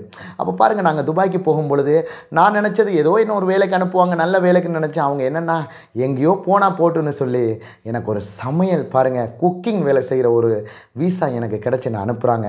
அப்போ நான் அங்கே போகும்பொழுது நமக்கு தான் ஃபாரினை பற்றி தெரியாது. ஏன்னா நம்ம குடும்பத்திலே இருந்துட்டோம், நம்ம கஷ்டத்தை பார்த்துருந்தாலும் இப்படி பார்க்கல. அப்போ நான் என்ன பண்ணுறேன், துபாய் தேசத்தில் வரும்பொழுது, இந்த துபாய் தேசத்துக்கு வரும்பொழுது நான் ஒன்று சொல்கிறேன், இந்த வெளிநாட்டு வாழ்க்கைன்றது ஒரு அடிமையான வாழ்க்கை. அவங்களுக்கு கீழே தான் நம்ம இருக்கணும், எல்லா காரியமும் அவங்களுக்குள்ளே தான் நம்ம செய்யணும். இப்படி இருக்கும் பொழுது நான் என்ன பண்ணுறேன், துபாய் தேசத்துக்கு இறங்கினோன்னே எனக்கு ஒன்றுமே தெரியலை. அபுதாபியில் அலைன்ன்ற இடத்துல எனக்கு ஒரு அரபி வீட்டில் எனக்கு சமைக்கிற என்ன செய்யுது வேலை கிடைக்குது. என்னை கூட்டிகிட்டு வர்றாங்க. ஒரு வாரம் நான் அங்கே இருக்கிறேன். அதுக்கப்புறம் வேலையை தொடங்குறேன்.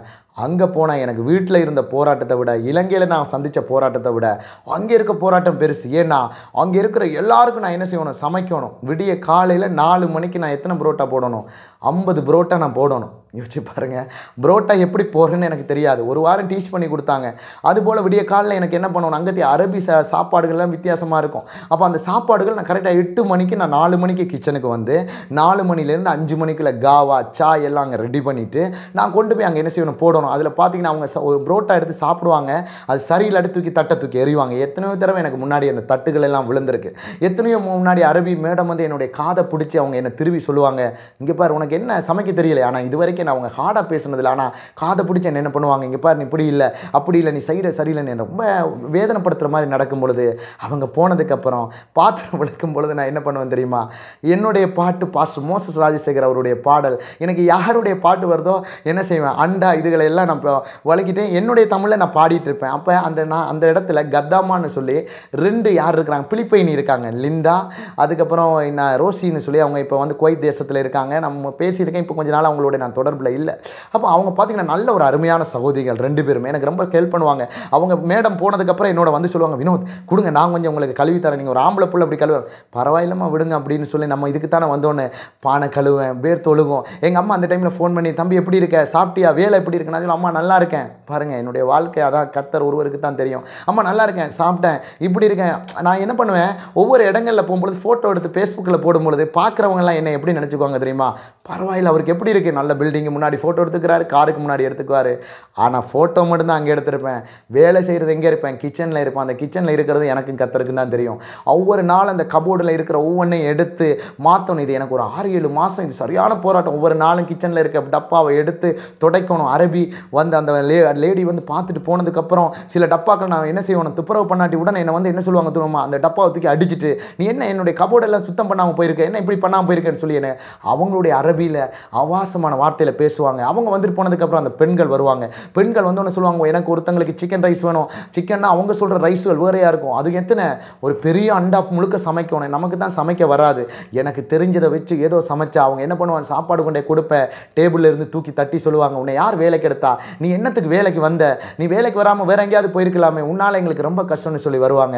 ஆனால் இந்த பாடுகளில் கர்த்தர் எனக்கு அரபியை கற்றுக்கொள்ள கிருபை செய்கிறாரு. நாங்கள் இருந்து கொஞ்சம் கொஞ்சமாக அவங்களோட அவங்க என்ன ஒவ்வொரு நாளும் பேசுகிறத நான் உத்து கவனிப்பேன். கர்த்தர் அந்த ஞானத்தை கொடுத்துருந்ததால் நான் உட்காந்து என்ன பேசுகிறாங்கன்னு உத்து பார்த்து எவ்வளவோ வருஷங்களாகி கூட அரபி கற்றுக்க முடியாத அந்த நாட்டில் கர்த்தர் அடியேனுக்கு அவருடைய தயவு பாராட்டினதால், உண்மையில சொல்கிற அவருடைய தயவு, அவருடைய மிகப்பெரிய தயவுனால பாருங்கள் எனக்கு அரபி கற்றுக்கொள்ள வைக்கிறாரு. என் வாழ்விலே நீர் பாராட்டின கிருபைக்கெல்லாம் நான் பாத்திரனல்ல, இதுவரையில் நீர் தாங்கினதற்கு எவ்வளவும் நான் தகுதியும் இல்லை. விலகாமலே நடத்தி வந்தீர், விலகாமலே உடனிருந்தீர், ஆச்சரியமானவரே என் வாழ்வில், ஆச்சரியமானவரே என் வாழ்விலே நீர் பாராட்டின தயவுக்கெல்லாம் நான் பாத்திரனல்ல, இதுவரையில் நீர் தாங்கினதற்கு எவ்வளவும் நான் தகுதியும் இல்லை. இந்த பாடல் சமீபத்தில் எனக்கு ரொம்ப உடைக்கப்பட்டது. அதை நான் உங்களுக்கு இந்த 2 வரி மாத்திரம் பாடினேன். இப்போ பாருங்கள், அநேகமாக என்ன செய்யணும், அந்த கிச்சனில் ரொம்ப போராட்டத்தை அனுபவிப்பேன்.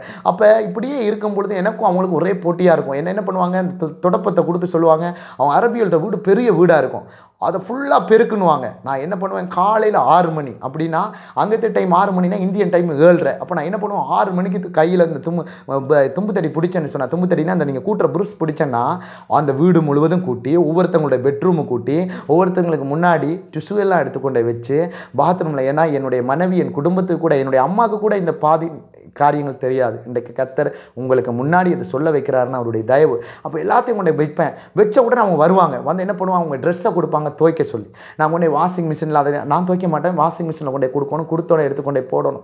இப்படியே இருக்கும்பொழுது ஆனால் இந்த இவ்வளோ வேலை இருந்தாலும் நான் அழமாட்டேன், எனக்கு இந்த அலை வராது.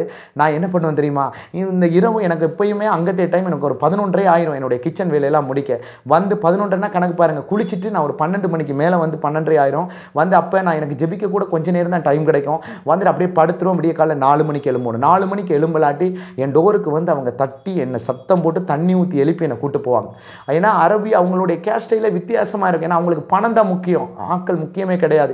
எத்தனையோ பெண்கள் என் கண்ணுக்கு முன்னாடி சித்திரவதை படுறதை நான் பார்த்துருக்கிறேன்.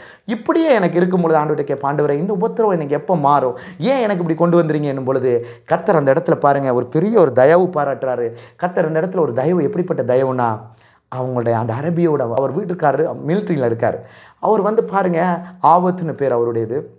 ஆவத் வந்து பார்ப்பார், பார்த்துட்டு சொல்லுவார், தம்பி இங்கே வா அப்படின்னு கூப்பிடுவார். அப்படின்னா அவர் சொல்லுவார், அரபியில் கூப்பிடுவார். எனக்கும் அரபி தெரியுன்றதால நான் போய் முன்னாடி நிற்பேன். உன்னை நான் கொஞ்ச நாளாக பார்த்துட்டே இருக்கேன். எப்படின்னா, கேமரா எங்கள் வீடு கிச்சனுக்குள்ளே பூட்டியிருப்பாங்க. இந்த கிச்சனில் பார்த்தீங்கன்னா அரபு நாடுகளில் போனவங்களுக்கு தெரியும், இல்லாதவங்களுக்கு தெரியும். அவங்க வீட்டில் இருந்து எல்லாம் டெலிவிஷனில் பார்த்துட்டே இருப்பாங்க. நம்ம அங்கேருந்து ஒரு காரியம் கூட மாறி செய்ய முடியாது.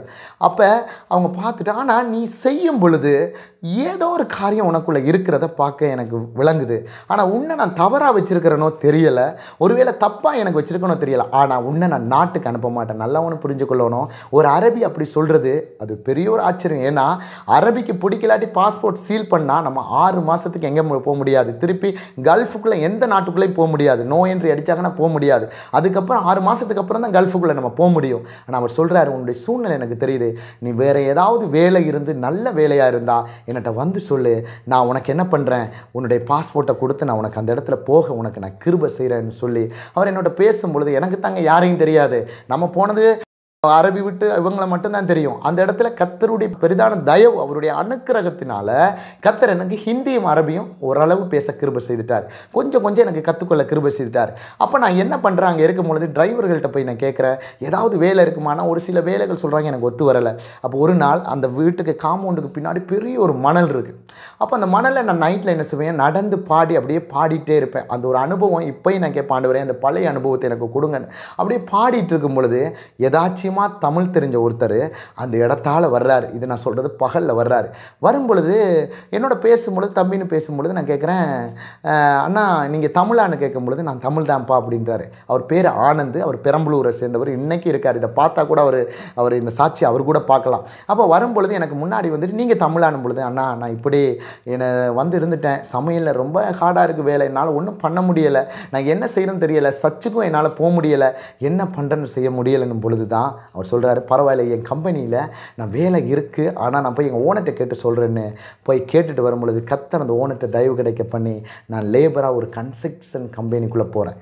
இந்த கன்ஸ்ட்ரக்ஷன் கம்பெனிக்குள்ளே போனோன்னே அங்கே எனக்கு இருக்கிற சூழ்நிலைகள் மாறுது. எப்படின்னா, இது சமையலில் நான் படுற பாடு, அங்கே போனோன்னே நான் எப்படி போகிறேன், பெயிண்டிங் வேலைன்னு உள்ளே சொல்ல போனால் இன்றைக்கு அரபு நாட்டில் இருக்கிற எனக்கு அன்பான கர்த்தருடைய பிள்ளைகள் இதை பார்த்துட்டு இருக்க உங்களுக்கு தெரியும்.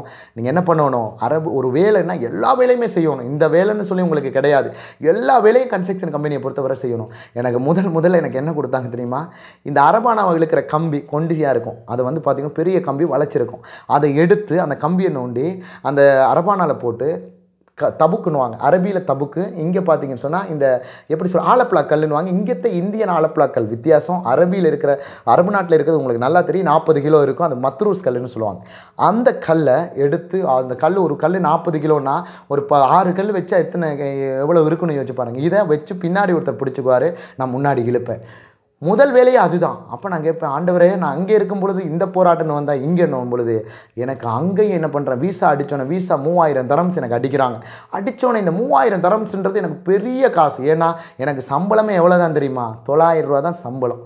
இந்த 3000 தரம்ஸை நான் வீட்டுக்கும் 900 சாப்பாடு பார்க்கணும், வீட்டுக்கு கொடுக்கணும், ஒவ்வொரு காரியத்தையும் நான் செய்யணும். என்ன பண்ணுறேன்னு எனக்கு தெரியலை. அப்போ நான் என்ன பண்ணுறேன், அப்படியே நான் கம்பியில் இழுக்கிறேன், ஒவ்வொரு காரியத்தை செய்கிறேன், அப்படியே வேலையை கடுமையாக செய்துகிட்டே இருக்கிறேன்.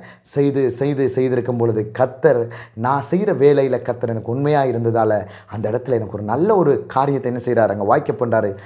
ஆண்டவரை நாங்கள் கொண்டு போனது என்ன, அங்கேருந்து கர்த்தருடைய ஆலயத்துக்கு போகிறதுக்கு எனக்கு வாரத்தில் ஒரு நாள் லீவு கிடைக்க கர்த்தர் கிருபை செய்கிறாரு. இப்படியே கர்த்தர் கிருபை செய்து கர்த்தர் எனக்கு அதே அலைனில் பாருங்கள், இன்றைக்கும் தமிழ் யூத் வாலிப ஃபெலோஷிப்னு சொல்லி பாஸ்டர் டேனியல் யாக்கோம்படி சொல்லி இன்றைக்கும் அபுதாபியில் செய்கிறாங்க. அங்கே என்னுடைய கம்பெனியில் தேவான்னு சொல்லி அவர் நாகர்கோவில் கன்னியாகுமரி பகுதியை சேர்ந்தவர், அவர் மூலமாக நான் அந்த இடத்துக்கு போக கர்த்தர் எனக்கு கிருபை செய்கிறாரு.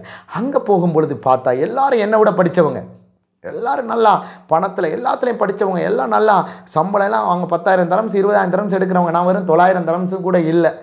ஆனால் கர்த்தர் அவங்களுக்கு முன்னாடி என்ன ஒரு ஆராதனை வீரனாக நிப்பாட்டுறாரு.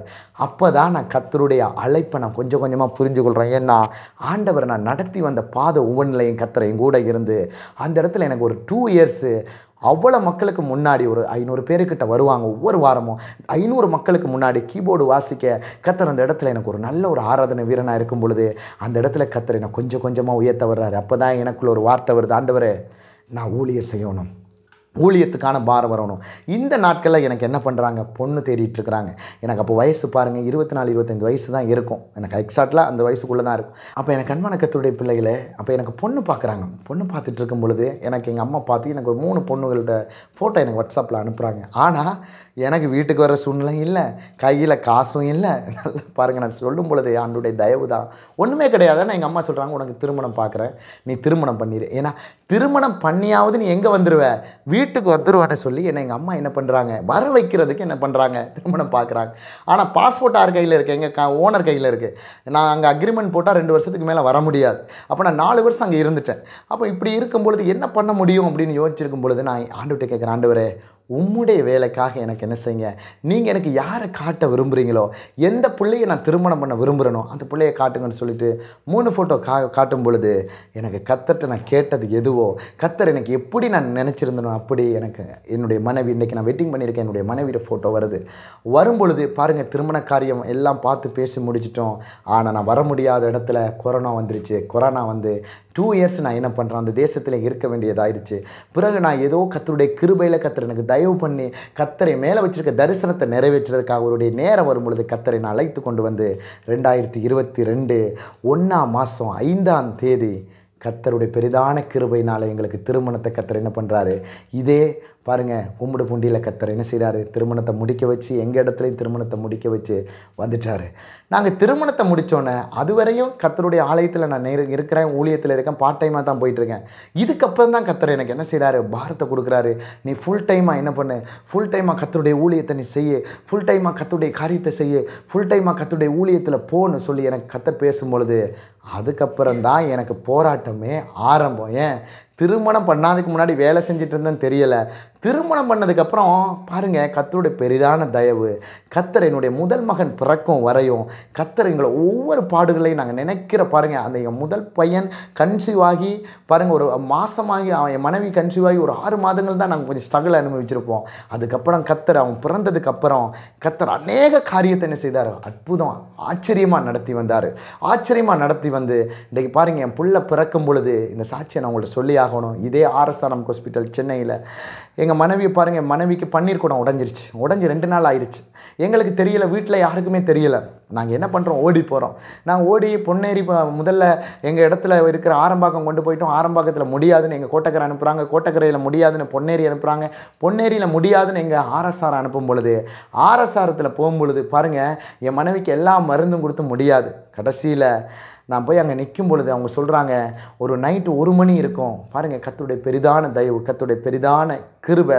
சொல்கிறாங்க, அம்மா பிள்ளை எங்களால் காப்பாற்ற முடியாது. எப்படி பிள்ளை எங்களால் உங்கள் மனைவியை வேணால் காப்பாற்றிடுறோம். ஏன்னா பிள்ளைக்கு வந்து மூச்சில் இருக்கிற அந்த அந்த ஒரு இது சொல்லுவாங்க, அந்த டெம்பரேச்சர் ரொம்ப குறைஞ்சிருச்சு, முடியாது. நீ இந்த பேப்பரில் எல்லாம் சைன் போர்டு, ஆண்டவர் தான், அவரால் தான் முடியும், சரிங்களா? அதால் நீங்கள் என்ன பண்ணுங்கள், உங்கள் மனைவியை காப்பாற்ற முடியும், இதுதான் எங்களால் சொல்லணும். அதுவும் மனைவிக்கு இமீடியட்டாக ஆப்ரேஷன் பண்ணி ஆகணும்னு. இன்னும் நைட்டு வந்து பாருங்கள் உங்கள் எல்லா குடும்பமும், எங்கள் குடும்பத்தில் இருக்கவங்க எல்லோரும் இருக்காங்க, அந்த இடத்துல மற்றவங்களும் இருக்காங்க. போயிட்டு என்ன பண்ணுறோம், சைன் போடுறோம். சைன் போட்டதுக்கப்புறம் என் மனைவியை உள்ளே கொண்டு போகிறாங்க. உள்ளே கொண்டு போகும்பொழுது நான் ஓடி போய் கார் பார்க்கிங்கில் அழுகிறேன். கார் பார்க்கிங்கில் அழுதுட்டு நான் சொல்கிறேன், டாக்டர் சொல்கிறது உண்மைதான், ஆனால் அந்த டாக்டரை இயக்குறது யார், நீங்கள் தான். ஆப்ரேஷன் பண்ண போகிறேன்னு சொல்கிறது டாக்டர் தான், அந்த கத்தியை இயக்குறது யார், கர்த்தர் தான். இன்றைக்கு உங்களுக்கும் அநேக வியாதி இருக்கலாம், அநேக போராட்டம் இருக்கலாம். உங்களோட வியாதிக்கு முடியவே முடியாதுன்னு டாக்டர் சொல்லலாம், அவ்வளோதான், இந்த உலகத்தில் இருக்க மெடிசனே முடியாது. அதை விட பெரிய மெடிசன் தான் நம்மளோட இருக்கார். அவர் தான் எல்லாத்துக்குமே பெரியவர். தேவனால் கூடாத காரியம் ஒன்றுமே இல்லை. இந்த 12 வருட பெரும்பாடுள்ள ஸ்திரீ அப்படித்தான், தனக்கு இருக்கும் பொழுது எல்லாம் இழந்து முடிஞ்சு கடைசியில் தான் அவருக்கு நம்பிக்கை வருது, இயேசுவால் மாத்திரம் தான் எனக்கு சுகம்னு. அதால் இதை பார்த்துட்ருக்கேன் எனக்கு அன்பான கர்த்தருடைய பிள்ளையே, டாக்டர் சொல்கிறதெல்லாம் நினச்சி யோசிக்காதீங்க. உங்களுக்கு சொந்த பந்தம் சொல்கிறத வச்சு யோசிக்காதீங்க. கர்த்தர் எனக்கு என்ன செய்ய விரும்புகிறாரு, கர்த்தர் என்னுடைய வாழ்க்கையில் என்ன சொல்ல விரும்புகிறாரு. அவருடைய அனுமதி இல்லாமல் உன்னுடைய ஜீவன் எடுக்க யாருக்கும் அனுமதி இல்லை. ஆனால் எந்த டாக்டருடைய வாய் என் பிள்ளை பிழைக்காதுன்னு சொன்னாங்களோ அதே டாக்டருடைய வாய் உன்னுடைய பிள்ளை வயிற்றில் இருந்ததை விட நல்லா ஆரோக்கியமாக இருக்குன்னு மேலே போய் பார்க்க கர்த்தர் கிருபை செய்தார். என் மனைவியும் பிள்ளையும் நல்ல ஒரு ஆசீர்வாதத்தோடு பிறந்து வெளியில் வரும் பொழுது பாருங்கள், என் பிள்ளைக்கு பிறந்த உடனே ட்ரெஸ்ஸு வாங்கி கொடுக்குறதுக்கு என் கையில் ₹1 கிடையாது. எல்லோரும் என் கூட இருக்கிறவங்க, என் பக்கத்தில் இருக்கவங்கலாம் சொல்கிறாங்க, அதுதான் என்ன செய்யணும், ஊழியத்துக்கு வரும்பொழுது அநேக பேச்சுகள் வரும், இதெல்லாம் நீங்கள் பொருட்படுத்தாதீங்க. என்னுடைய வாழ்க்கையில் இருக்கிற பிரச்சனைக்கு நான் பொருட்படுத்தினா இன்றைக்கி உங்களுக்கு முன்னாடி நான் சாட்சி சொல்லவே முடியாது. அதே வாய் நாளைக்கு உங்களை என்ன செய்யும், உயர்த்தியும் பேசும். அவங்க அநேக வார்த்தைகளை என்னை துக்கப்படுற விதமாக பேசும்பொழுது கூட நான் ஓடி போய் ஆண்டவர்கிட்ட நான் பேசிட்டு வரும்பொழுது அமெரிக்கா தேசத்துலேருந்து ஒரு கர்த்தருடைய ஊழியக்காரர் எனக்கு ஒரு $16,500 எனக்கு காலையில் போட்டிருக்காரு, உங்கள் உங்கள் பிள்ளைக்கு இதை வாங்கி கொடுங்கன்னு கர்த்தர் என்னுடைய பிள்ளைக்கு எல்லா காரியத்தையும் வாய்க்க பண்ணி என்னுடைய குடும்பத்தை வாய்க்க பண்ணி பாருங்கள் கர்த்தர் நடத்தினார். நடத்தினதுக்கப்புறம் நாங்கள் பிள்ளையோட வந்தோன்னே அது வரைக்கும் எங்களுக்கு வீடு இல்லை, வாடகை வீட்டில் இருக்கும் பொழுது கர்த்தர் எங்களுக்கு ஒரு 60,000 ரூபா வரையும் கர்த்தர் எங்கள் பிள்ளை சிறு வயசுலேருந்து பெரியவங்க இந்த இப்போ வரையும் கர்த்தர் எங்களை நிறைவாக நடத்தி வாடகை வீட்டில் இருந்து கர்த்தர் இன்றைக்கு எங்களுக்கு ஒரு அழகான சொந்த வீடு கொடுத்து இன்றைக்கு கர்த்தருடைய ஊழியத்தை கொடுக்கும் பொழுது கர்த்தர் என்கிட்ட சொன்னார், இன்றைக்கு உன்னுடைய ஊழியம் எது தெரியுமா? மற்றவங்கள மாதிரி நான் உன்னை அழைக்கலை, ஒரு ப்ராப்பர்சியாக உன்னை அழைச்சிருக்கிறேன், அந்த தீர்க்க தரிசன ஊழியத்தை உனக்கு அழைச்சிருக்கிறேன். ஆனால் அதுக்கு நான் தகுதி கிடையாது, அதுக்கு நான் உண்மையில் ஒரு பெரும் பாராட்டுறதுக்கு ஒன்றும் கிடையாது. ஆனால் கர்த்தர் இந்த கடைசி நாட்களில் அநேக பிள்ளைகளை எழுப்பு, அநேக நாட்களில் இந்த கடைசி நாட்களில் அநேக பிள்ளைகளை கர்த்தருடைய ராஜ்யத்துக்கு நேர எழுப்புன்னு சொல்லி கர்த்தர் இன்றைக்கு கடைசி கால சபை சீர்திருத்த ஊழியங்கள் ஃபைனல் ப்ராப்பரேட்டிவ் சர்ச்னு சொல்லி இன்றைக்கு ஆன்லைன்லையும் மீடியாவிலையும் இன்றைக்கு நீங்கள் யூடியூப்பில் அநேக இடங்களில் என்னுடைய மெர்சி ஜெரேமியான்னு நீங்கள் போனால் பார்க்கலாம். அதுபோல் பாருங்கள் அநேக சாங்கள் பாருங்கள் ஃபேஸ்புக் எல்லாத்துலேயும் நாங்கள் பண்ணுறோம். கர்த்தர் எங்களை என்ன செய்கிறாரு, தயவாக நடத்துகிறாரு. அதோட பெரிய விஷயம், எந்த இடத்துல என்னை பாடுறதுக்கு அவங்க என்னை கொடுக்கலையோ, எந்த இடத்துல என்னை பாடுறதுக்கு என்னை தள்ளுனாங்களோ, எந்த இடத்துல என்னை பாடுறதுக்கு வேணான்னு சொன்னாங்களோ, இன்றைக்கு கர்த்தர் அநேக பாடல்கள் எனக்கு கொடுத்து இன்றைக்கு இப்போ 3-4 பாடல்கள் கர்த்தர் வெளியில் வர்றதுக்காக இப்போ இருக்குது. அநேக பாடல்கள் மக்கள் மத்தியில் அநேக ஆசீர்வாதங்களை கொண்டு வருது. இன்றைக்கு ஆகாதுன்னு தள்ளப்பட்ட என்னுடைய கல்லை கர்த்தர் என் கூட இருந்ததால், கர்த்தரை நான் அதிகமாக விசுவாசித்ததால், கர்த்தருக்கு அதிகமாக பயந்ததால் கர்த்தர் இன்றைக்கு என்னையும் என் குடும்பத்தையும் என் பிள்ளையும் சாட்சியாக வச்சிருக்கிறாரு. போராட்டம் வருது தான், பாடுகள் வருது தான், அதை தாங்கிக்கொள்ள கர்த்தர் பலன் கொடுக்குறாரு. இதில் நான் உங்களுக்கு சொல்கிற ஒரே ஒரு விஷயம் தெரியுமா, இதை பார்த்துட்டு இருக்கிற அன்பு தேவ பிள்ளையே, உன்னால் முடியாதுன்னு எதுவும் கிடையாது. இயேசு சாமியை மாத்திரம் நம்பு. இயேசு ஒருவர் மாத்திரம்தான் மெய்யான தெய்வம். நீ நம்புகிற மனுஷன், நீ நம்புகிற சொந்தம், நீ நம்புகிற பந்தம், நீ நம்புகிற வேலை, நீ நம்புகிற சொத்து சுகம், நீ பார்க்குற எல்லாம் ஓடிடும், எல்லாம் வேஸ்ட்டு. ஆனால் உன்னை பார்க்காத ஒரு தெய்வம் இருக்கிறார். அவரை பற்றி நீ கேள்விப்பட்டிருக்க கூட மாட்ட. ஆனால் இதை எங்கேயோ இருந்து ஒரு ஆறுதலுக்காகவோ ஒரு ஆர்வத்தோடு நீ இதை பார்த்துட்ருக்கிறல்ல, கர்த்தருக்கு பயப்படுற பயம் உனக்குள்ளே இருந்தால் கர்த்தர் என்ன இன்றைக்கு பயன்படுத்துகிறாருன்னா, இன்றைக்கு அநேகத்துக்கு முன்னாடி கர்த்தர் எங்கள் குடும்பத்தை நிற்க வைக்கிறானே, ஏன் உன்னை நிற்க வைக்க மாட்டாரா? அம்மா, மனுஷனால் முடியாதது என் கர்த்தரால் முடியும். அதான் எரேமியா 17:5 இப்படியாக சொல்லுகிறது. பாருங்கள், மனுஷன் மேல் நம்பிக்கை வைத்து அவனுடைய புயபலத்தை தன்னுடைய புயபலமாய் கொண்டிருக்கிற மனுஷன் சபிக்கப்பட்டவனா. அதான் கர்த்தர் மேலே நீ நம்பிக்கையாக இருந்தனா கர்த்தர் உன்னை கொண்டு பெரிய காரியத்தை செய்வார். இன்றைக்கு இந்த சேனல் அநேக மக்களுக்கு ஒரு ஆசீர்வாதமாக இருக்குது. இதை நான் பார்க்கும் பொழுது, நான் ஒவ்வொரு சாட்சிகளை நான் பார்க்கும் பொழுது எனக்கு இன்றைக்கு என்னையும் இந்த இடத்துல பேச வைக்கிறாருன்னா எது தெரியுமா? இந்த ஃபெய்த்து தான். கர்த்தர் என்னை நடத்திட்டு போகிற வழி தான். எனக்கு அன்பான கர்த்தருடைய பிள்ளையே, நீ தனிமையானவள் இல்லை, நீ துக்கப்பட்டவள் இல்லை, நீ வேதனை காணவள் இல்லை. இன்றைக்கு இந்த சாட்சியை பார்த்துட்ருக்கிற நீ, இன்றைக்கு உன்னை கொண்டு கர்த்தர் ஒரு பெரிய காரியத்தை, பெரிய ஒரு எழுப்புதலை கர்த்தர் செய்ய வல்லமை உள்ளவராக இருக்கார். நீ விசுவாசிக்கணும். இப்பயும் சொல்கிற, உனக்கு சோறு வருந்தான், பணம் இல்லாமல் இருக்கலாம் தான், சொத்து சுகம் இல்லாமல் இருக்கலாம் தான், உன்னை குடும்பத்தில் ஒதுக்கி இருக்கலாம், உன்னை பார்க்குறவங்க தள்ளி இருக்கலாம், உன்னை வேணான்னு வெறுத்திருக்கலாம். உன்னையும் ஒருத்தர் நேசிச்சு என் பிள்ளையை கொண்டு நான் பெரிய காரியத்தை செய்வேன்னு உனக்காக ஒருத்தர் காத்திருக்கிறார்ல, அவர் எப்பேற்பட்டவர். அதான் தாவீது சொல்கிறார் சங்கீதத்தில், என் தகப்பனும் தாயும் கைவிட்டாலும் கர்த்தர் என்னை சேர்த்துக்கொள்வார். எனக்கு அன்பான கர்த்தருடைய பிள்ளையே, என்னுடைய வாழ்க்கையில் அநேக பாடுகள் ஒவ்வொன்றும் நான் ஈஸியாக கிடக்கலை. அவருடைய பலம், அதான் என்னை பலப்படுத்துக்கிற கிறிஸ்து எனக்குள்ளே இருக்கிறதுனால தான் இந்த நிமிஷம் வரையும், இந்த செகண்ட் வரையும் உங்களுக்கு முன்னாடி நான் சாட்சியாக இருக்கிறேன். என்னோட உடம்புல அவ்வளோ வியாதி, எனக்கு பின்னாடி நீங்கள் பார்க்க மாட்டீங்க. என்னோட உடம்புல ஜீவன் போகிற சூழ்நிலை. அம்மா, என்ன உயிரோடு வச்சுருக்கவர், என்ன இது வரைக்கும் கிருபையை நடத்த உன்னை விட்டுருவாரம்மா. அவர் ஒருபோதும் யாரையும் விட மாட்டார். நீ புறஜாதியாக இருக்கலாம், இயேசு யாருன்னு தெரியாமல் இருக்கலாம், இயேசு எப்படிப்பட்டவர்னு தெரியாமல் இருக்கலாம். இந்த காலிங் டிவி மூலமாய் பாஸ்டர் தானியேல் என்ற அந்த சகோதரனுக்கு கர்த்தர் இந்த பாரத்தை கொடுத்து இந்த கடைசி நாட்கள் அநேக ஊழியர்களுடைய சாட்சிகள் இன்றைக்கு உங்களை உயிர்ப்பிக்க வச்சிட்ருக்குது. நான் இதை பார்க்கும்பொழுது நான் ஆண்டவர்கிட்ட கேட்ட ஒரு விஷயம், ஆண்டவரே, இந்த பிள்ளைகள் ஒவ்வொரு சாட்சிகளும் வித்தியாசமாக இருக்குது. இதை பார்த்துட்ருக்குற நீங்கள் எந்த இடத்துல இருந்தாலும் உனக்கும் ஆண்டவர் அற்புதம் செய்திருந்தா, உன்னுடைய வாழ்க்கையில் கர்த்தர் பெரிய நன்மை செய்திருந்தா, இந்த சேனலில் உன்னுடைய சாட்சியை நீ பகிரு. அநேக மக்களுக்கு அது வெளியில் கொண்டு போகும். இது பணமெல்லாம் கிடையாதுமா. இன்றைக்கு அநேக சேனல்கள், எனக்கு ரொம்ப துக்கப்படுற விஷயம், நான் யாரையும் குறை சொல்ல வரலம்மா. என்னுடைய வாழ்க்கையில் கர்த்தர் இன்றைக்கு தயவாக வச்சுருக்காரு, நிறைவா. நம்ம அநேகம் பணங்களையோ நம்முடைய பேர் புகழையோ பார்க்குறத விட இலவசமாய் கொடுத்தீர்கள், இலவசமாக பெற்றுக்கொள்ளுங்கன்னு சொல்லி அவர் நமக்கு கிருபையை கொடுத்துருக்கிறார்ல. இந்த சேனலுடைய நோக்கமே இலவசமாக கர்த்தருடைய சுவிசேஷமோ ஒரு பாவி மனம் திரும்பி பரலோகத்துக்கு போகணுன்றது தான் இந்த அன்பு. என்னுடைய அன்பு ஊழியக்காரர் பாஸ்டர் தானியேலுக்கு கர்த்தர் கொடுத்த தரிசனம். அவருக்காக நம்ம ஜெபிக்க போகிறோம். நீங்கள் எல்லாரும் இருக்கிற இடத்துல முழங்கால் போட்டுருங்க. எனக்கு அன்பான கர்த்தருடைய பிள்ளையே, இருக்கிற இடத்துல முழங்கால் போட்டு இங்கே பாரு, இதுவரைக்கும் உன்னுடைய வாழ்க்கையில் எது நடக்காமல் போயிருக்கலாம், எல்லா சூழ்நிலைகளும் முடிச்சிருக்கலாம். இந்த கடைசி நேரம், இந்த ஆஸ்பத்திரியில் நீ இருக்கிற செகண்டில் டாக்டரும் ஜீவன் பிழைக்காதுன்னு இருக்கலாம், கடன் பிரச்சனை எல்லாம் நெருக்கி இருக்கலாம், உன் பிள்ளை உனக்கு கீழ்ப்படியாமல் இருக்கலாம், உன்னுடைய வாழ்க்கையில் இருந்த சூழ்நிலை மாறி இருக்கலாம். யோபுன்னு சொல்கிறத விட யோபுவை போல் நம்ம அனுமதிக்கும் பொழுது தான் நமக்கு தெரியும் கர்த்தர் நம்மளுடைய புகழத்துக்கு நம்ம மேலே அன்பாக இருக்காருன்னு. இன்றைக்கு பிரச்சனை பாருங்கள், யோபு எனக்கு படிக்கும் பொழுது ரொம்ப நான் எப்போயுமே என்னுடைய மெசேஜ் வித்தியாசமாக தான் இருக்கும். ஏன்னா யோபுவை நம்ம படிச்சிட்டு பேருக்கு சொல்லக்கூடாது. ஊர்த்து தேசத்தில் ஒரு உத்தமன். எப்படி? ஊர்த்து தேசத்தில் உத்தமன். ஆனால் கடைசியில் யோபு பாருங்கள், சாம்பலில் உட்காரும் பொழுது மனைவி சொல்லிட்டா. எப்படி சொல்லிட்டா? நீ பைத்தியக்காரி, என்ன சொல்கிற, உத்தமத்தில் இருக்கிறீங்களேன்னு சொல்லி அவள் தூசிச்சிட்றா. அடுத்து தான் அவங்க நண்பர்கள் சொல்லிட்டாங்க. அந்த சாம்பலில் கொடிய பருவில் அதுகள் நக்கும் பொழுது யோசிச்சு பாருங்கள் எப்படி இருக்கும். பருக்களை நக்கும் பொழுது அவ்வளோ வேதனையிலையும் என் மீட்பரை நான் உயிரோடு பார்ப்பேன், என்னுடைய மாமிச கண்களில் அது நான் சொல்லும் பொழுது எனக்கு ரொம்ப உடைக்கப்படுமா. எனக்கு அன்பான கர்த்தருடைய பிள்ளை, இந்த சேனல் அநேக சாட்சிகளை உருவாக்குது வெளியில். நான்லாம் உண்மையில் இந்த சேனல் எங்கே இருக்குன்னு எனக்கு தெரியாது.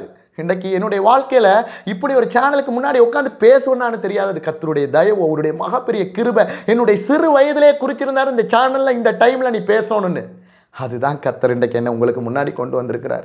ஆனால் நான் இங்கே வரும்பொழுது நான் நினச்சி வந்தது வேறம்மா. உண்மையில் நல்ல பெரிய செட்டப்போட பெரிய, ஏன்னா நான் பார்க்கும்பொழுது அப்படி நிறைய பார்த்துருக்குறேன் ஒருத்தவங்களுடைய வாழ்க்கையில் நிறைய. ஆனால் இங்கே வரும்பொழுது அவருடைய உண்மை உள்ள பாரம், இந்த கடைசி நாட்கள் அவர் வச்சிருக்க அந்த தரிசனம், அபிஷேகம், அவர் என் கூட அந்த மகன் பேசும் பொழுது, உறவாடும் பொழுது, இதுக்கெல்லாம் நான் தகுதி இல்லைப்பா.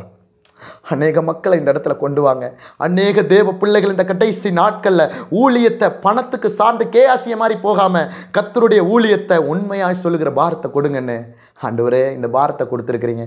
நீங்கள் எல்லாம் ஜெபிங்கம்மா. அம்மா உங்கள்கிட்ட பணம் கேட்கல, நீங்கள் ஆண்டவர் ஏவனா கொடுக்கறது கொடுக்காது உங்கள் இஷ்டம். நீங்கள் எனக்கு கொடுங்கன்னு ₹1 கேட்கல. ஆனால் உனக்கு செய்த அற்புதத்தை, உனக்கு செய்த அதிசயத்தை, கர்த்தர் உனக்கு கொடுத்த ரட்சிப்பை மற்றவங்களுக்கு சொல்ல வேண்டிய நேரத்தில் இருக்க நீ சொல்லாட்டி இந்த சேனலில் கர்த்தர் வேறு ஒருத்தர் மூலமாக ரட்சிப்பை இந்த கடைசி நாளில் என்ன செய்ய முடியும்? வெளியில் கொண்டு வர முடியும். ஏன்னா எஸ்தருக்கு கர்த்தர் வாய்ப்பு கொடுத்துருந்தாரு. அவர் வந்து சொல்லும் பொழுது நீ இன்றைக்கு மௌனமாக இருந்தா ரட்சிப்பு வேறு இடத்தால வரும். எல்லோரும் முழங்கால் போடுவீங்களா? எல்லோரும் முழங்கால் போட்டு உங்களுக்கு என்னென்ன பாரம் இருக்கோ, என்னென்ன வியாதி இருக்கோ எல்லாரும் அந்த இடத்துல கை வச்சுருங்க. கர்த்தருடைய பெரிதான கிருபை, அந்த எசேக்கியேல் ராஜாவுக்கு மேலே இருந்த கர்த்தருடைய கரம், எசேக்கியாவுக்கு மேலே இருந்த அந்த கர்த்தருடைய கரம், எஸ்ராவுக்கு மேலே இருந்த கர்த்தருடைய கரம், யோபுக்கு மேலே இருந்த அந்த கர்த்தருடைய கரம், தானியேலுக்கு மேலே இருந்த அந்த கர்த்தருடைய கரம், இதை பார்த்துட்டு இருக்கிற ஒவ்வொரு பிள்ளைகளுக்கு மேலே ஆண்டவரே அவங்க என்ன சூழ்நிலைகளில், எந்த தேசத்தில், எப்பேற்பட்ட ஒடுக்கப்பட்ட சூழ்நிலையோடு இருந்து இதை பார்த்துட்டு இருக்கிறாங்களோ, இந்த சேனல் ஆண்டவரை எந்த இடத்துல போக முடியாத இடத்துல எல்லாம் போயிருக்கோ அங்கே பிசாசுகள் ஆண்டவரே இந்த பிள்ளைகளுக்கு விரோதமாய் போராடுகிற எல்லா துரைத்தனங்கள், வானமண்டல பொல்லாத சேனை, அந்தகார லோகாதிபதிகளை நசரேயனாகிய இயேசு கிறிஸ்துவின் நாமத்தின் மூலமாய் அக்கினியால் சுட்டெரிக்கிறோம். வெளியேறி போய் இயேசுவின் நாமம். ஒரு ஆண்டவரே இந்த பிள்ளைகளுடைய சரீரத்தில் ஒரு விடுதலை பார்க்க கிருபை செய்யுங்கப்பா. இந்த சேனல் உடைய கருத்தில் ஒப்பு கொடுக்குற இன்னும் அநேக ஊழியக்காரர்களை உண்மையாய் எழும்புறவங்களை கொண்டு வாங்க. உண்மையாய் உமக்காக ஓடுகிற தீர்க்கதரிசிகளை எழும்ப பண்ணுங்க ஆண்டவரே. மேய்ப்பர்கள், அப்போஸ்தலர்கள், ஆண்டவரே சுவிசேஷர்கள், என்னென்ன பாரம் இருக்கு அவங்க உண்மையாய் ஓடுகிறவங்க, எதை சார்ந்தும் இல்லாமல் ஒரு பாவி மனம் திரும்பத்தக்கதாய் ஆண்டவரே எங்களுடைய வார்த்தைகள் உங்களுடைய நாமம் மகிமைக்காக இருக்க கிருபை செய்யுங்க. இம்மட்டும் எங்களோட சாட்சி ஆண்டவரே நாம் பேசி இருக்கிறோம். பரிசுத்த ஆவியானவர் எங்கள் மூலமாக வெளிப்பட்டிருக்கிறீங்க. இதில் எந்த குறை இருந்தாலும், எந்த தவறு இருந்தாலும் எங்களை ஒரு விஷயம் மன்னிச்சு கொள்ளுங்க. உம்முடைய நாம மகிமைக்காக மாத்திரம்தான் நாங்கள் சிறுக நீங்கள் பெருக. ஆண்டவரே எங்கள் ஆவி ஆத்மா சரீரம் முழுவதும் உடைய கருத்தில் ஒப்பு கொடுக்கிறோம். நீங்கள் தானே பொறுப்படுத்தி வழி நடத்துங்க. இயேசுவின் நாமத்தில் ஜெபிக்கிறோம் நல்ல பிதாவே, ஆமேன். ஒரே ஒரு விஷயம் சொல்ல விரும்புகிறேன். தொடர்ந்து இந்த சேனலை நீங்கள் சப்போர்ட் பண்ணுங்கள். நீங்கள் அதிகமாக இந்த சேனலுக்காக ஜெபிங்க. உங்களுடைய ஜெப லைஃப்பில் ஒரே ஒரு ஜெப குறிப்பு இந்த டிவி சேனலில் நினச்சிக்கொள்ளுங்க. அன்பான தானியேலை அவங்களுடைய குடும்பம் 2 பிள்ளைகள் கர்த்தர் கொடுத்துருக்கார், அதுக்காக ஜெபம் பண்ணுங்க. வருகிற நாட்களில் கர்த்தர் இன்னும் அநேக ஆசீர்வாதங்களோடு உங்களை சந்திக்கும் வரை நான் கர்த்தருடைய நாமத்தில் இதில் இருந்து நாங்கள் என்ன செய்கிறோம், நாங்கள் போகிறோம். கர்த்தர் தாமே உங்களை ஆசீர்வதிப்பாராக. காட் பிளஸ் யூமா. அன்பார்ந்த கிரைஸ்ட் காலிங் டிவி நேயர்களே, மேலும் இது போன்ற உங்களுடைய சாட்சிகளை எங்களுடைய சேனலில் கொடுக்க விருப்பமுள்ளவர்கள் எங்களை தொடர்பு கொள்ளுங்கள். தொடர்புக்கு 7200713563. கர்த்தர் தாமே உங்களை ஆசீர்வதிப்பாராக. ஆமேன்.